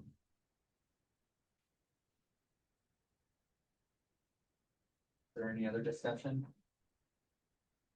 Discussion, seat none, we'll proceed to vote. All those in favor say aye. Aye. All those opposed? Motion carries. There'll be some more coach recommendations next month. We need full board attendance in order to approve that. I looked on the calendar, I will be on the 11th, just, that Tuesday, so. Are you able to zoom in? No, I'll be backing up. I can do it a day prior, Okay, we can, but I don't want to know if everybody else has got schedules, I don't expect them to work around them. You just do a special. we're gonna have to do a special meeting after your committee meeting.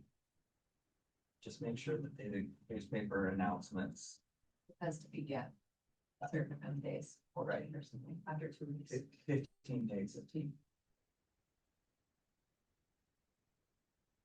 And that's one, no, That we don't know, but we will work as a group to make sure we have everybody available. It has to be 100%. Because it's a board members, family member that you're.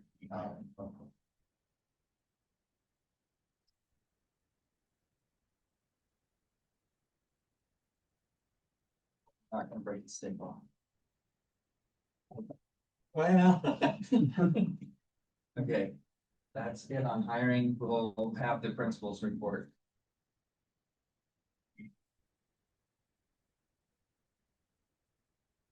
Okay, it's fun time of year because we are working on our child count and state reports and trying to get everything answered and submitted to the state that they're requesting on my end. I sent out information. We had to do our annual special ed report, which is done at the beginning of October, identifying all of our kids that we serve, making sure that they are all accounted for on our end as well as the state's end. We did our early intervention screening child find for 3 and 4-year-old preschool students. We will be picking up 2 new kiddos in our preschool special ed program and 1 more to come when they turn the age of 3. So the 2 right now, they will qualify, but we have to wait for their 3 before we provide services.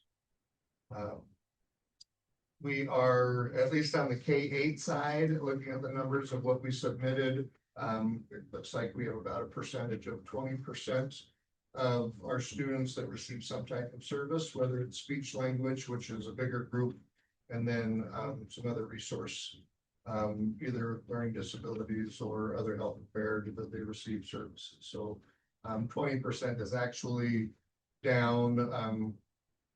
I think we were at 22% last year. The highest that we've been as an elementary district is around 27% of our student population. So I think we're still doing good. And Tony's concern for better in this district. I mean, we do a very good job of trying to make sure that we do everything that we can to help those students that fall in the categories of title and special ed. They are very important, especially when you're looking at 20% of your population, which is the special ed.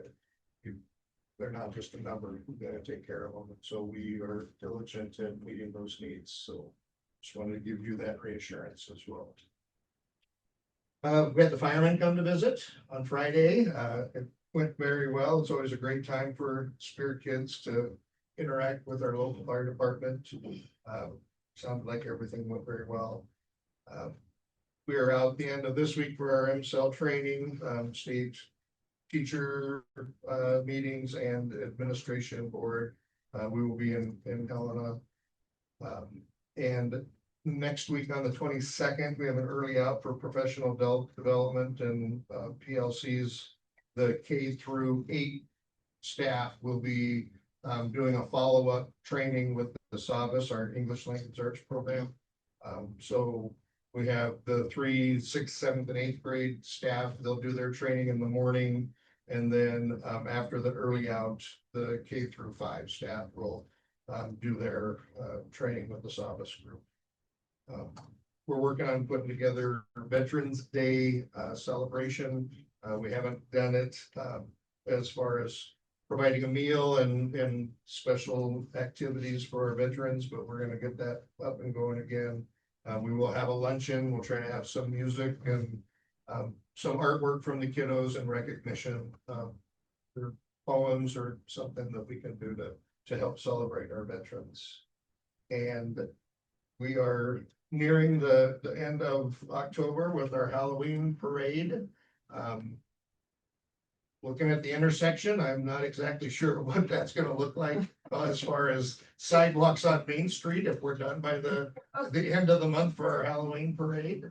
We may need to have an alternate route. One of the options that we talked about is just pushing it further south on Main Street, coming down maybe by Coffee Cabin and coming up and just shortening the routes and have everybody meet down there. That way we could bypass the intersection. So to be determined on that. Any questions? All right, you guys have a handout for me. I put our A and B count on here. We're at 162 in the high school. That includes, we have 2 homeschool students who are playing sports, and so we do get partial aid for that, so they're I count as well. The rest of my report is split up based on our strategic plan. So student success is our first goal. And just to let you know, our graduation rate was at 82% last year. And so we're working our way up to where we want to be in our strategic plan. I put our fall longitudinal data in here so you can take a look. I'm really pleased with the growth that we've seen with kids, particularly if you look at our senior class in both of reading and math. They're right exactly where we want them to be.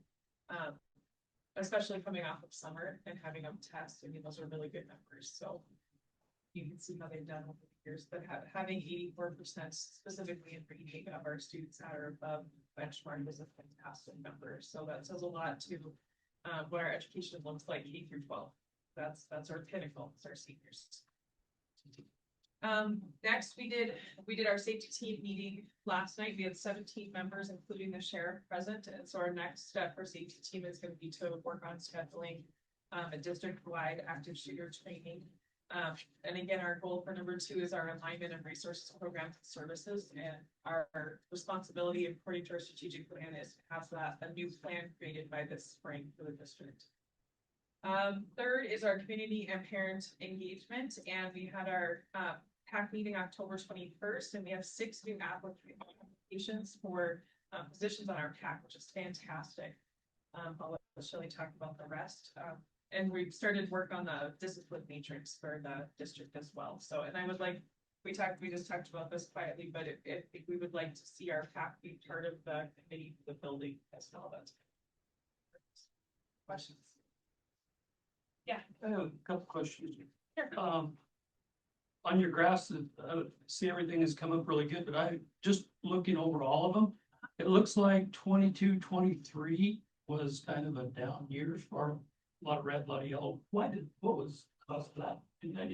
Is that when we first started testing those areas? Or? No. It was kind of across the board, and then everything jumped back up, and I thought maybe it was just a bad. Yeah. Well, it's an average of the 3 testing sessions, so I can't say it was a bad day. I have no idea. That's a great question, Bert. Yeah, I just saw it.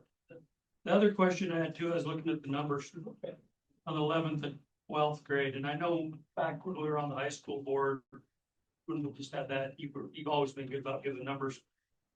Those numbers were, I don't remember, but they were between 40 and 50 for that, when that class would have been 9th and 10th grade.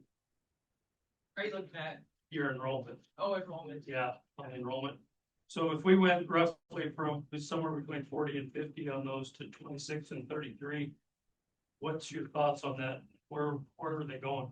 I don't think the juniors were ever that, they've been a small class since the beginning. I don't have the number in my head, but I think they've always been small, they were never near.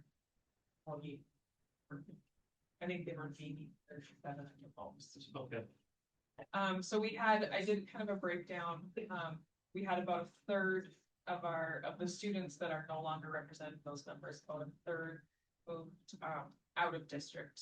And so those numbers are bigger than I thought they were to begin with, but I did bring my breakdown with me far, sorry, but, we've got a certain percentage that have dropped out, a certain percentage that have gone to homeschool, and a certain percentage that have moved away, so. Good. I do, but it's not in my head, I never reported it. So in your board, in your packets, Tara did a nice little sheet with your spring count, your current count, and then. You have 41 for the change. Yeah, in the spring, and then. Oh, really? Okay. Yeah. Oh, it's.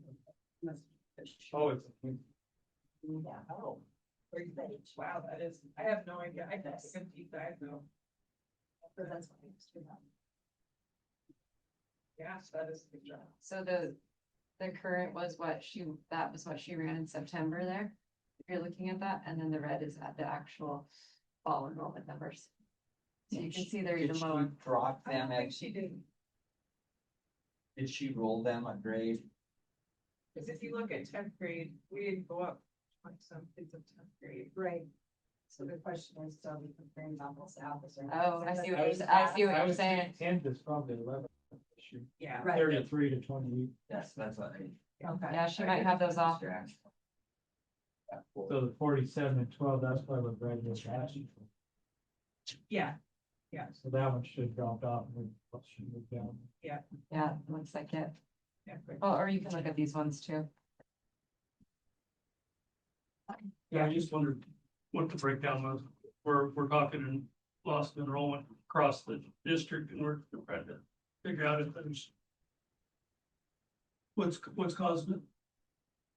So she mostly wanted you guys to look at the red. From that, like, just, down They're a little bit off. We dropped that one down. Red not here bad. Yeah, our junior class is always been small.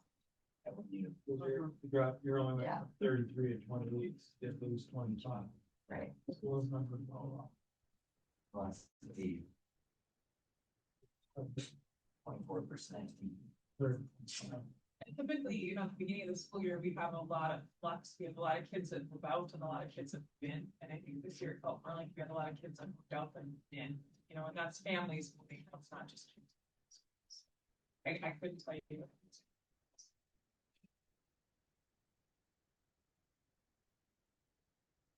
Seems to me like there's a increasing number of homeschool. There definitely is, yeah, absolutely. Are they returning back after Christmas this time? Or are we seeing them gone? It depends, we get a certain percentage of them back, I do have several kids that are on homeschool right now that are planning to have surgeries, things like that, where it makes more sense for them to homeschool for a little while, and then I was able to work with their parents and create a homeschool plan, they could easily just come right back to school. So, I mean, that happens sometimes, there's families where they're, they're gonna be on the road for work or whatever, we've had that too, so it just really depends. Hard to say. And I think sometimes, it's, yeah.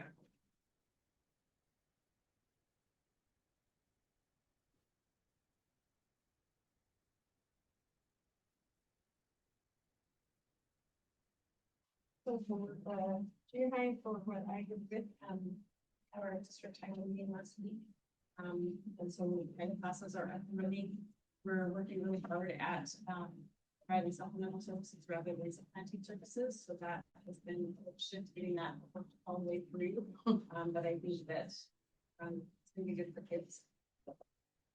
Testing wise, our masked testing window for the first time around this year has just opened. This week, we did some training last week. So hopefully this week and next week we'll get some of our first tests going there. it is what it is. The 3-year testing is kind of an interesting beast. But we're getting used to that. Theoretically, today's the 14th, the 16th, the consolidated aggregated test results from last year are supposed to be published. And so those will become available, and we'll have, we've had kind of a classroom report and an individual report per test split, which is really hard to see how a kid's doing across the board, because you can look at this testlet and then you have to run a report and look at this testlet, and then you have to run a report and look at this testlet, am I right? So it's really hard to see how they're doing across the board. So it'll be nice to be able to see all of their information in one spot. So that will be one of my tasks to do here soon, is to start looking at those and hopefully have those ready in time for parent teacher conferences. We also have a new testing system for our alternate testing, which is for students that have severe cognitive disabilities. And we used to do one test a year at the end of the year, and now they're doing a 3-year testing on that as well. It's called DLM. So you may hear that coming up. We're just kind of getting into that. Now that we've got MAST underway, we can start doing kind of a dive into the DLM. We don't have a huge population of students that require that test, but it is, it's going to be another one of those years where we're getting used to it, figuring out how it all works. It's pretty involved, just the little bit that I've looked at so far. So that's going to be fun. Also with the testing, after this first window finishes in December, I'll probably send out another push for parents to be able to connect to the portal, because parents can connect with their grade through 8th grade and see their students' test scores as the testlets are progressing. And then at the end, I believe they should be able to see, maybe after October, the consolidated aggregated test results for their child as well. But I didn't figure it was, as we're just getting started now, and we don't have anything aggregated from last year, there was no sense sending it out just yet. And then Katie alluded to our PAC. I do think it would be great to have a member from the PAC on the team for the planning committee for the building. They do great work. We've got Jessie here, and she's faithful, and I think that it would be good to have their input. We are working on strategic plan items, family engagement that we are planning to have on November 12th, our first event, which is going to be at family trivia night at high school on November 12th. We'll have them bring your families, and it'll be K-12. We have some trivia questions coming from all different levels. We're working on some prizes, and it's gonna be fun. And I hope Katie will come. So that's again November 12th. At 7. I don't remember what time we said, and I didn't look, 7-ish. But we'll get some advertising out for that as well. And that also fits in with our long-range strategic plan for family engagement and community engagement. The other area that we're working on, as Katie mentioned, is on looking at a school-wide discipline behavior plan and discipline matrix, just so that we're speaking the same language K through 12 as far as discipline goes, and that we have the same guidance that we're working under when we have to intervene in discipline, so that it's consistent and predictable and everybody gets the same treatment. So those are kind of some areas that we're working on.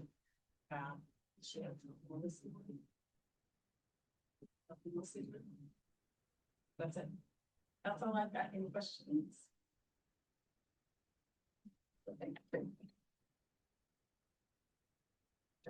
All right. I'll speak a little bit about the swimming pool. I've spoken a little before, but I think I'm going to continue to speak more and more often, but that's where the committee that we put together, and then I think that committee will probably develop more membership and sense of direction.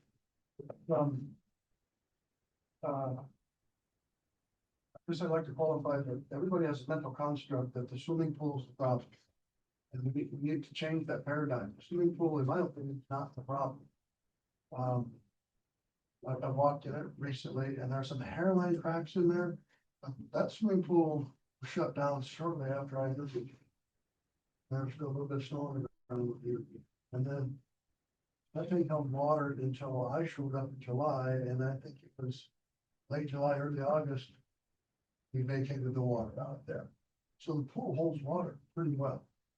The trouble with the pool and the CPC in general is it's the heating system, not just the boilers. The boilers would be an easy fix. This building was built in the late seventies. It was dedicated in I think March of 1980. But the components that were put in this boiler system were antiquated at the time. And I'm not here to condemn anybody, but Brandon Buccinelli, you know Brandon Buccinelli, his family lineage of plumbing. And he said the other day that our system was something that not his dad would, but it was actually his grandpa.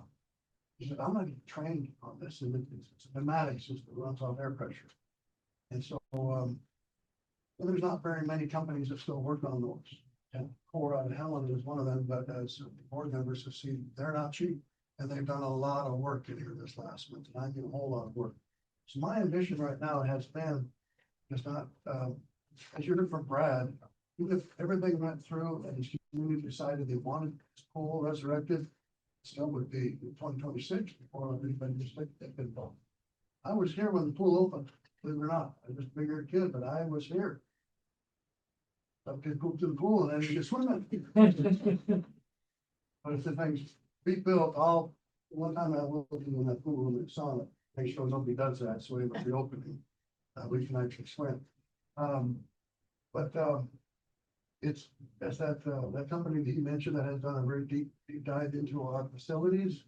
And the last board meeting, we all went on a little field trip and we saw what the dungeon looks like down there. And it's not just the boilers. Ron McLean manufactured excellent boilers that had a lifespan of 50 years. Well, we're just about there. And they still want to work. And parts are difficult to find for those kind of boilers. But if those boilers, if we can't keep running, this building is going to freeze down. I said that at the last meeting, and I want anybody that would please communicate this message to anyone that will listen. That if the boilers fail, then we're gonna create a low point drain, and we're gonna have to get all the water out of this building to try to save what we can. And then we have no place where you can have basketball, you can have volleyball, unless we go to College Hill, and that's a little less than appropriate for them. And we have PE here every day, all day, the PE and like health classes in this building. So we'd be hard pressed to be without this building. And so anybody that's been in this building recent years to observe any of those games, you got a free shower if I walked down the hall, because you know those buckets that you had to do the shower course around, they were literally hemorrhaging this fall when we fired up, got the system fired up. One of those boilers was dead then, and fair enough, every part, and they need to work in unison. They can't work on their own or they will fail. And so that one boiler, which I named Lazarus, because I can't resist, it is actually alive again. Not operating particularly well, but it's been resurrected, if you will. And so Lazarus' sister, now has failed. She had been operating pretty well, and now she fell last week. And to not belabor the issue too much, but there's an eye that reads the amount of gas and oxygen. And if it doesn't like that, it shuts the system down, which is good. I did work in a school where the boilers code, and that was a Class A building, and a very long building. I was near the very end of that building. Nobody was in the building except for guys working on the boiler, and one guy didn't lift the top. I lifted mine of the building 3 inches when that boiler blew. And so there were fresh fractures all over the building. The modified bitumen roof had to be repaired. It was disaster. But anyways, these boilers are supposed to operate at 180 degrees. And so yesterday, Core was here again to try to fix that eye that reads that, and to try to get the one that just recently died to actually open the exhaust valve. Because it's been struggling with that apparently. And the exhaust has been going out the intake pipe. So that we have exhaust in the building down in the dungeon. And so yeah, and then they tuned up Lazarus, so we thought she was working just fine. And, both those guys from Core left.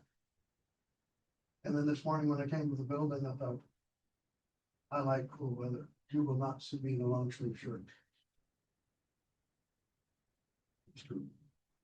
And I used to wear ties all the time, but after I had my major heat stroke, the neurologist said, why don't you go short sleeve and no ties? I walked out with happy to get this rolled up. But anyway, so I kind of like the temperature. And I'm enjoying this temperature. Breathing So, all the time. so they left and both boilers were down again this morning. Both of them. And why is that? Well, because it's supposed to stop at 183. Both of the regulators that tell them to shut down. That 180 failed. Fortunately, when they get to 220, both those regulators said shut down. And they don't, they keep on cooking on the new rubber bomb. And so, all I'm trying to do is save this building through the school year and it's costing a lot of money. This district to keep this building alive. And we're investing, as like you said, like Brad said, we're putting a lot of money into old and it's Band-Aid, it's super expensive Band-Aid. The other problem is not, again, it's not just the boilers, and now I want to buy it, not the pool. Because this company that came investigated it, was it last year or the year before? Last year? 2 years ago? 2 years ago, yeah. Yeah, they helped it out of hell, they spoke up. They said the number one problem in this district was not just the boilers, but the entire heating, all the pipes throughout the whole building. So anybody that's gone down the hallway and see the missing tiles, you can see where all the unions are rusted out. And all our pipes, you kind of turn the Swiss cheese a little bit. Fortunately, Core was able to find, the people thought they could find 1970 components, new collars, with new rubber gaskets, and put a lubricant on there so that this will cooch in those collars. And actually, we stopped the hemorrhage. But there, one of those hemorrhages, we filled a 30-gallon bucket in 5 to 6 hours, 35-gallon bucket. So it was a disaster. Now that's much repaired. But along with that is, in order to fix the pool, get people back in the pool, you need all the plumbing piping. And some of that's accessible, some of it's not. And underneath the pool, anybody who swam in the pool, that's any friendly hot springs. There's a little like flat things you just down on top of it. If you like warm water. And those pipes run underneath that pool. And they circulate back to the boiler. They don't go through the boiler, because not get chlorinated water in the boiler to create bomb. And so there's actually this system where they actually marry up for a little while and they get the heat. It captures the heat from our boilers, pipes, collects in there, and they go back underneath the pool again. So in order to get to those pipes, you have to cut it. I guarantee you, once we do that. And so this will be a few $1 million probably in order to fix all this. And why? Somebody asked the question, what's this gonna cost? Why can't Brad ask them, answer that question? Because that's what they do for a living. And they have not earnestly dove into them. But if we hire them not to do that, they will. And then we will know what kind of money it would be. And then he talked about Jay Davidson Bridges, who works for the bonding division of Jay Davis. She's got experience with that. You know, she'll tell us what our bonding capacity is and what it would look like for a $300,000 home for a 10-year bond, 20-year bond. And all that sort of thing. But I mean, ultimately my message about the pool, it's not the boilers, it's an entire plumbing system. It's really major. So do we want, so that's what I think this committee will start with, identify what our problems are. And then we need to start having community meetings about what do you want to do? Do you want us to pursue fixing the pool and saving this building at the same time? That will be before the community, and we'll invite, and hopefully community will come, because in my past practice, I don't do anything unless we're told to do it, and that's those meetings. We're told to do it, the committee told to do it, the board told to do it, the bonds to pass. But if just committee gets together and says, this is what we need to do, this is what it costs, those things fail. That was Baldwin's problem. Unfortunately, that's what they lose them. And they have, do we have to have AED do that? I'm saying, yeah. Very successful. So, what we could probably do from diligent job of explaining to committee what is needed and what it's going to cost, but all that will come from multiple community.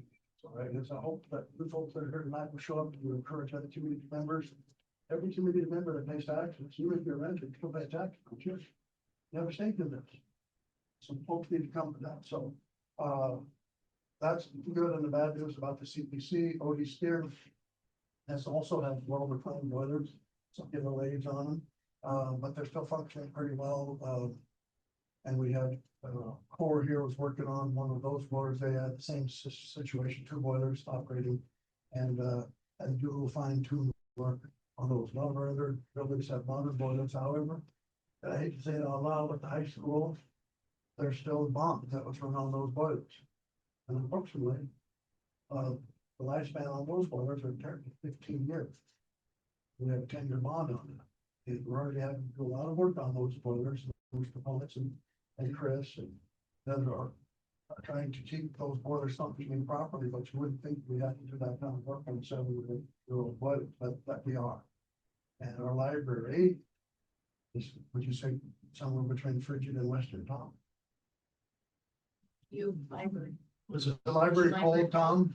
Yes, our library was very cold, 40 degrees. So it's actually a storage unit Yeah. for our food service, right? And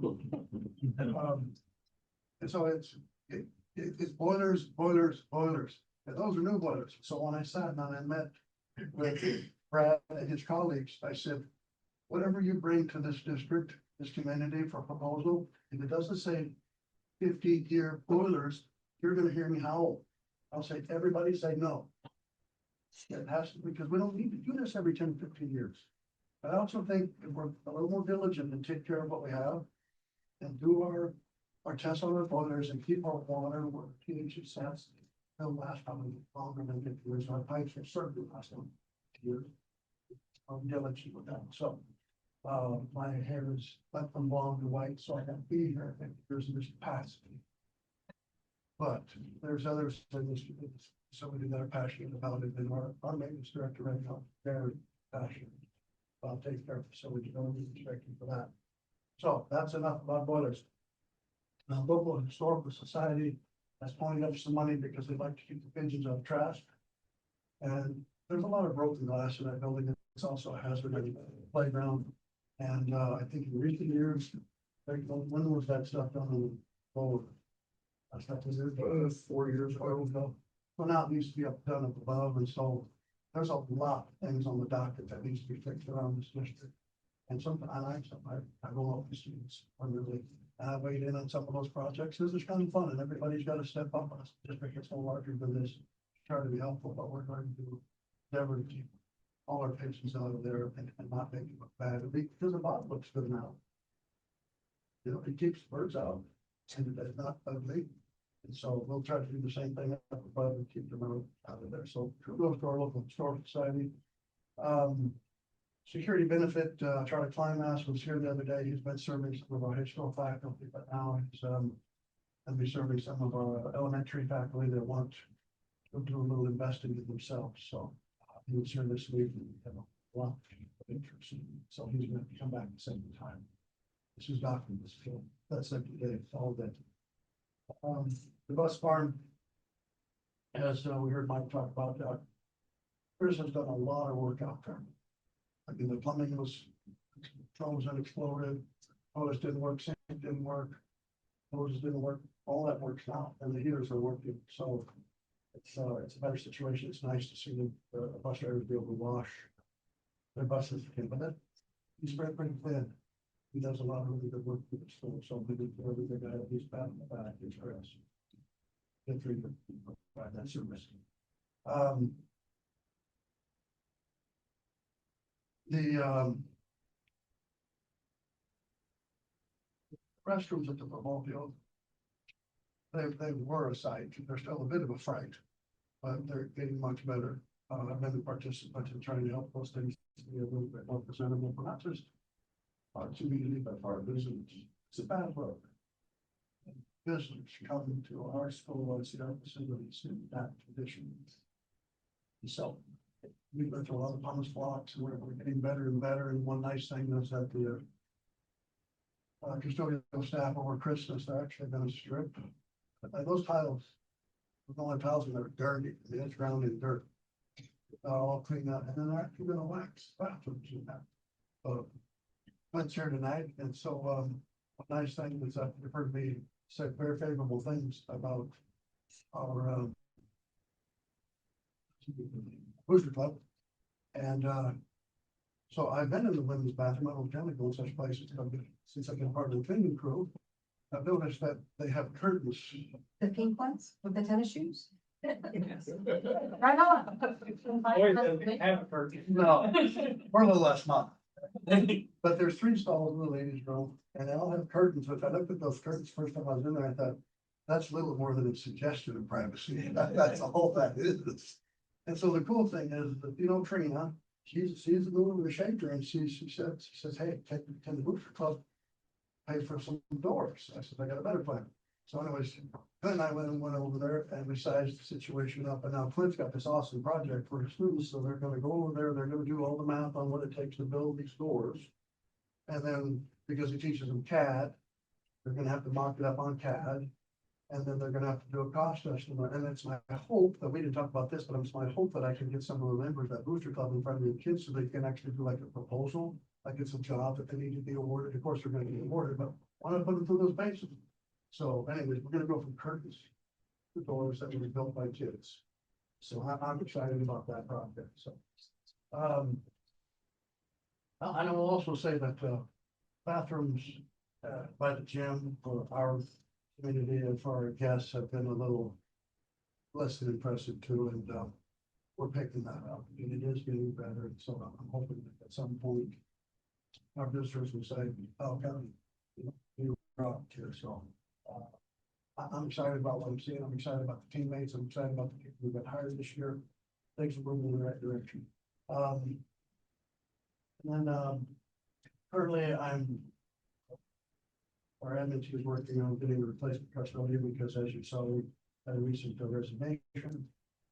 And then, this month of October is Montana Crunch month. It's from produce that was grown in Montana, but it's typically focused around apples. It's kind of a neat thing that, around the state, the OPI encourages that kids have a Montana grown apple. There's only a few places in Montana, you can go down to Bitterroot. And, Shelley, Bogus has been pretty good about sourcing those apples, but she's always gone through the co-op to us, who don't really know where your apples are grown. And so, like, if you speak to which, FFA has hogs for sale presently, if they still have any more, I don't know, but where your hogs are grown. So there's an orchard on the east side of Flathead Lake, a great many of those orchards there, they grow cherries and whatnot, but there's O'Farrell's apple orchard.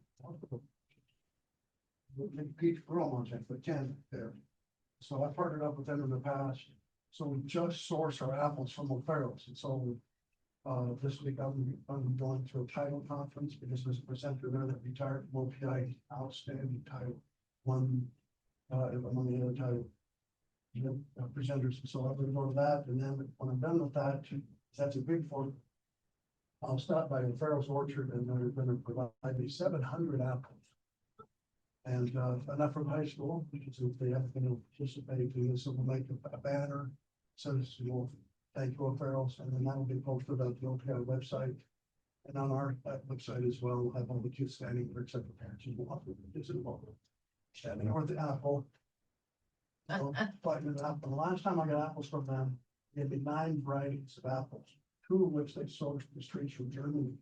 And have German names, and I heard of those apples, and I don't know what they are eating. But it kind of needs to, these kids are able to participate in that. And lastly, y'all remember Paul Harvey? This bit called The Rest of the Story. Mr. Christmas started the story, not the rest of the story. Tour the Halloween parade. And there's the Lower Elementary's doing Old McDonald. Christmas supposed to be Old McDonald, but he doesn't like the Old McDonald anymore, because it turned into Benedict Arnold instead. It's all now. Got them, we could do sweet. I said, well, there's a couple of problems. I said, well, what do I dress up as Old McDonald? She said, what do you wear at your farm? I said, shorts and boots. I like cold. She said, well, don't you have a pair of bib overalls? I said, I have Carhartt overalls, but I think that was 20 pounds ago. And I have insulated Carhartt bib, so I don't know what I'm gonna wear. If I'm going to do this, but I said, if we're gonna do this, it's still have to get blessing from Katie. So if I have to be in hold the dawn as a parade marshal, we're going to go to high school with them all night. I walk through there, get these little ones. And, thank you for that. And, it's fun, to take little kids, you know, high school, and have high school kids and fun on. And then they'll go down and do the YouTube and all the road houses with me. At our start time, They'll know me. miss buses. We'll make it happen. So anyways, I've not yet you asked to go down. See, but I apparently have been pressured into it. That's all I have. Frankly, I like your numbers. Those numbers getting provided for us. Those are pretty good numbers. Katie, what sort of high school ranked that in the state? Oh, but let's see, 21st. 21. You know, the high schools are in the state, Pelican High School, like 21. And they also said, this is just a high school, they got some K-12 division. Our elementary people start that, they keep going on through, so it's quite a feather in this communities have to be like 25th in the state. That's all I have. Is there any questions? See, Leanne, you're up. Okay, in your packet, I won't go over everything. Tara put some stuff in red. She just wants you guys to look at A and B she wanted to talk about. So she put the fall count and then last spring. So you can kind of do the math on how many were down from last spring. The formula for funding is really, really complicated, so on that first page, she just kind of put, right now, what we do is we take the three-year A and B average for funding. But if the trend continues downward with our enrollment numbers, eventually we're gonna take a big hit in funding. So she just kind of threw those numbers out there if you read through that paragraph again. Looking forward, when we can't use the higher enrollment numbers. So just keep that in your mind. She wanted to get you guys looking at that. Next, she had a work comp audit that came back perfect, so she just wanted to include it. That was some good news, so our work comp audit is really good, so she just included a copy of that in there.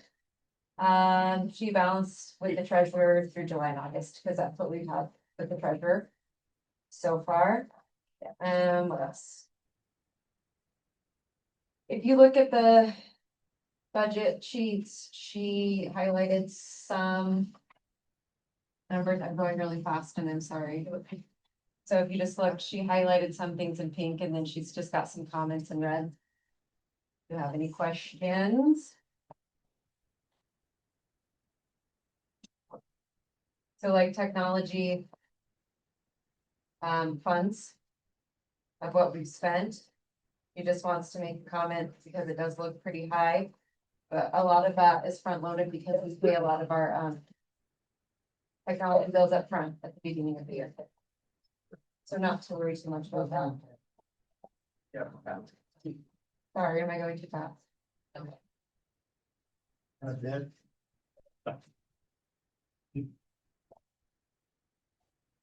Wish one could go home. Yeah. So every little thing that's highlighted, she has a explanation for in red. At the bottom.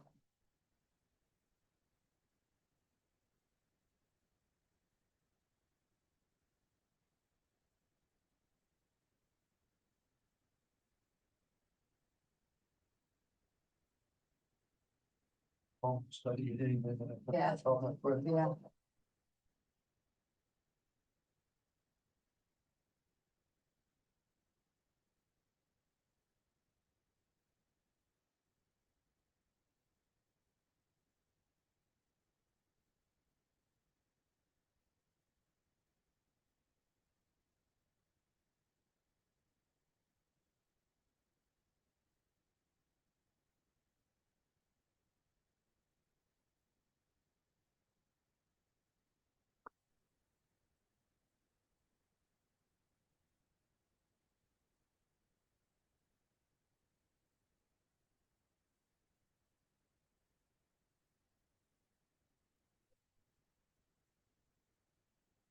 Any questions so far?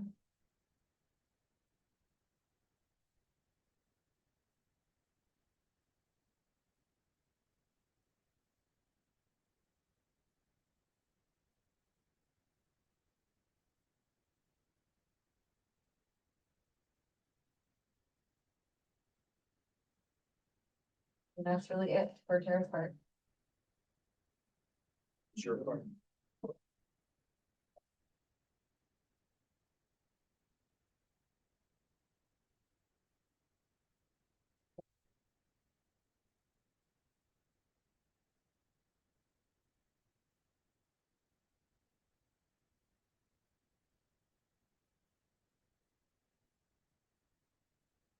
Oh, she did want me to mention.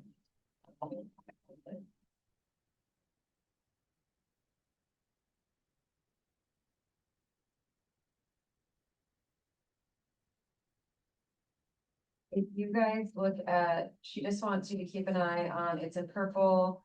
It's the transfer, go to the athletics. Transportation. Yeah, for bus drivers. So that's just showing what we've spent so far for 1 month.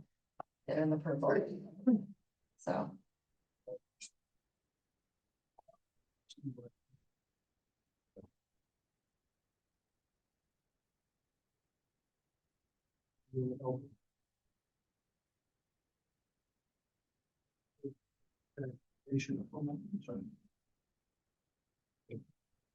You. Just before the last, just before that green thing ran, we have a back. It's really green, it's like 5 or 6 feet. Goes out. That's fun. Yeah, 201, 720, 720. 3,500.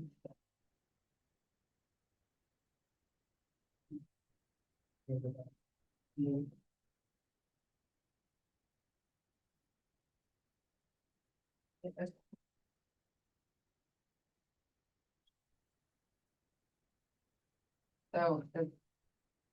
That was what we spent in just the last month.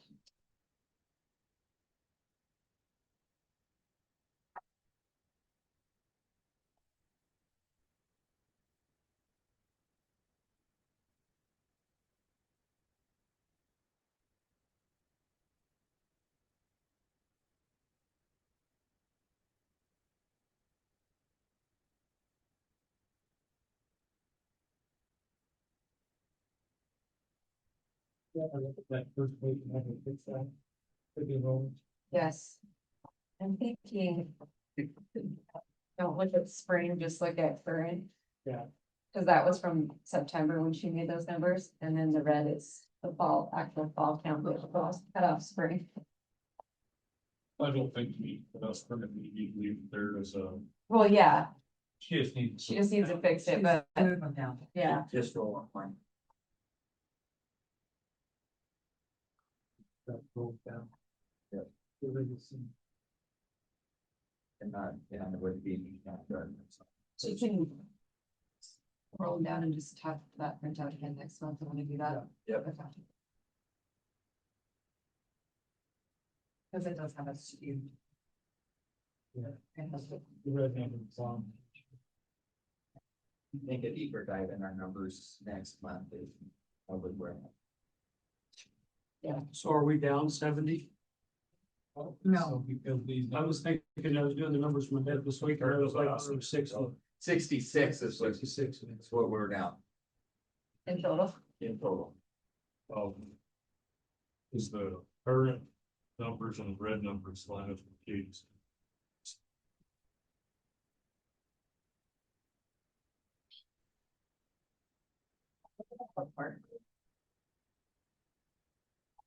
Oh, you're just trying to run it. The old McDonald will work. Marketing, There's some other things that, I think we need to have a deeper dive. Couple more buses, and it goes number of annual, goes down to your list. Out of your nice. Actually, though, in front of me. It's just the time.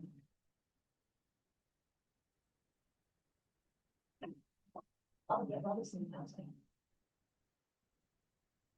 Just give me say, a deeper dive on the numbers and you, what was your concern? Well, I think we just need to kind of have a vision and try to figure out what we're gonna do to. Where we're where we're driving to. It feels like we're just along for a ride. We've got some really major decisions that are gonna have to be made. Building wise, Kind of run it staffing under. wise. How much does Northern County cost you? Yes. I think we. Are there services and programs that we need to be looking at that? It's probably coming down the road, but if we're going to run a bond or something along those. You know, we're looking at countywide support. When your Eric started doing this, what are we doing as a district and as a board to tighten up on our? We can't do some things that we're doing. And then go ask the public for money. Can't give an $87,000 buyout on teachers and then go ask for more money. Can't do it. Can't run the buildings that we don't have. Or not that we don't have, that we do for big, and so I think. My 2 cents is if we have to go this route, if we can show. That we're trying to really tighten things up on our end and best use of our money, I think. Public's gonna listen.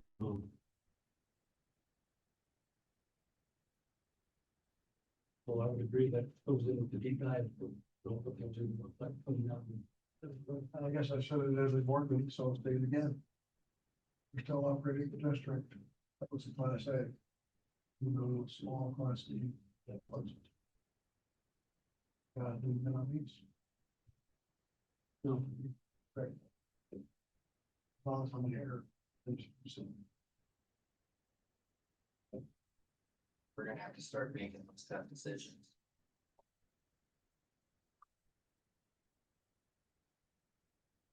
I get paid to be on top of the volunteer for.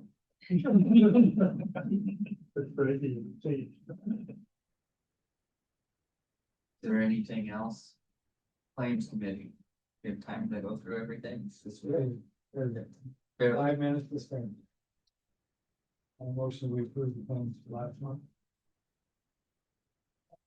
Been moved and seconded to approve claims. Is there any discussion? Discussion, seeing none. All those in favor say aye. Aye. All those opposed, same sign. Motion carries. Your agenda items, does anybody have anything? Second reading, 1310. Second reading. Percent. Policy committee has some policies for us next. Probably not next month, but I will, because I'm gonna be gone with the next meeting. But we need to have another meeting and go over some more policies and bring them to you. I don't think there'll be as many as there was on the first batch, but there'll be a handful.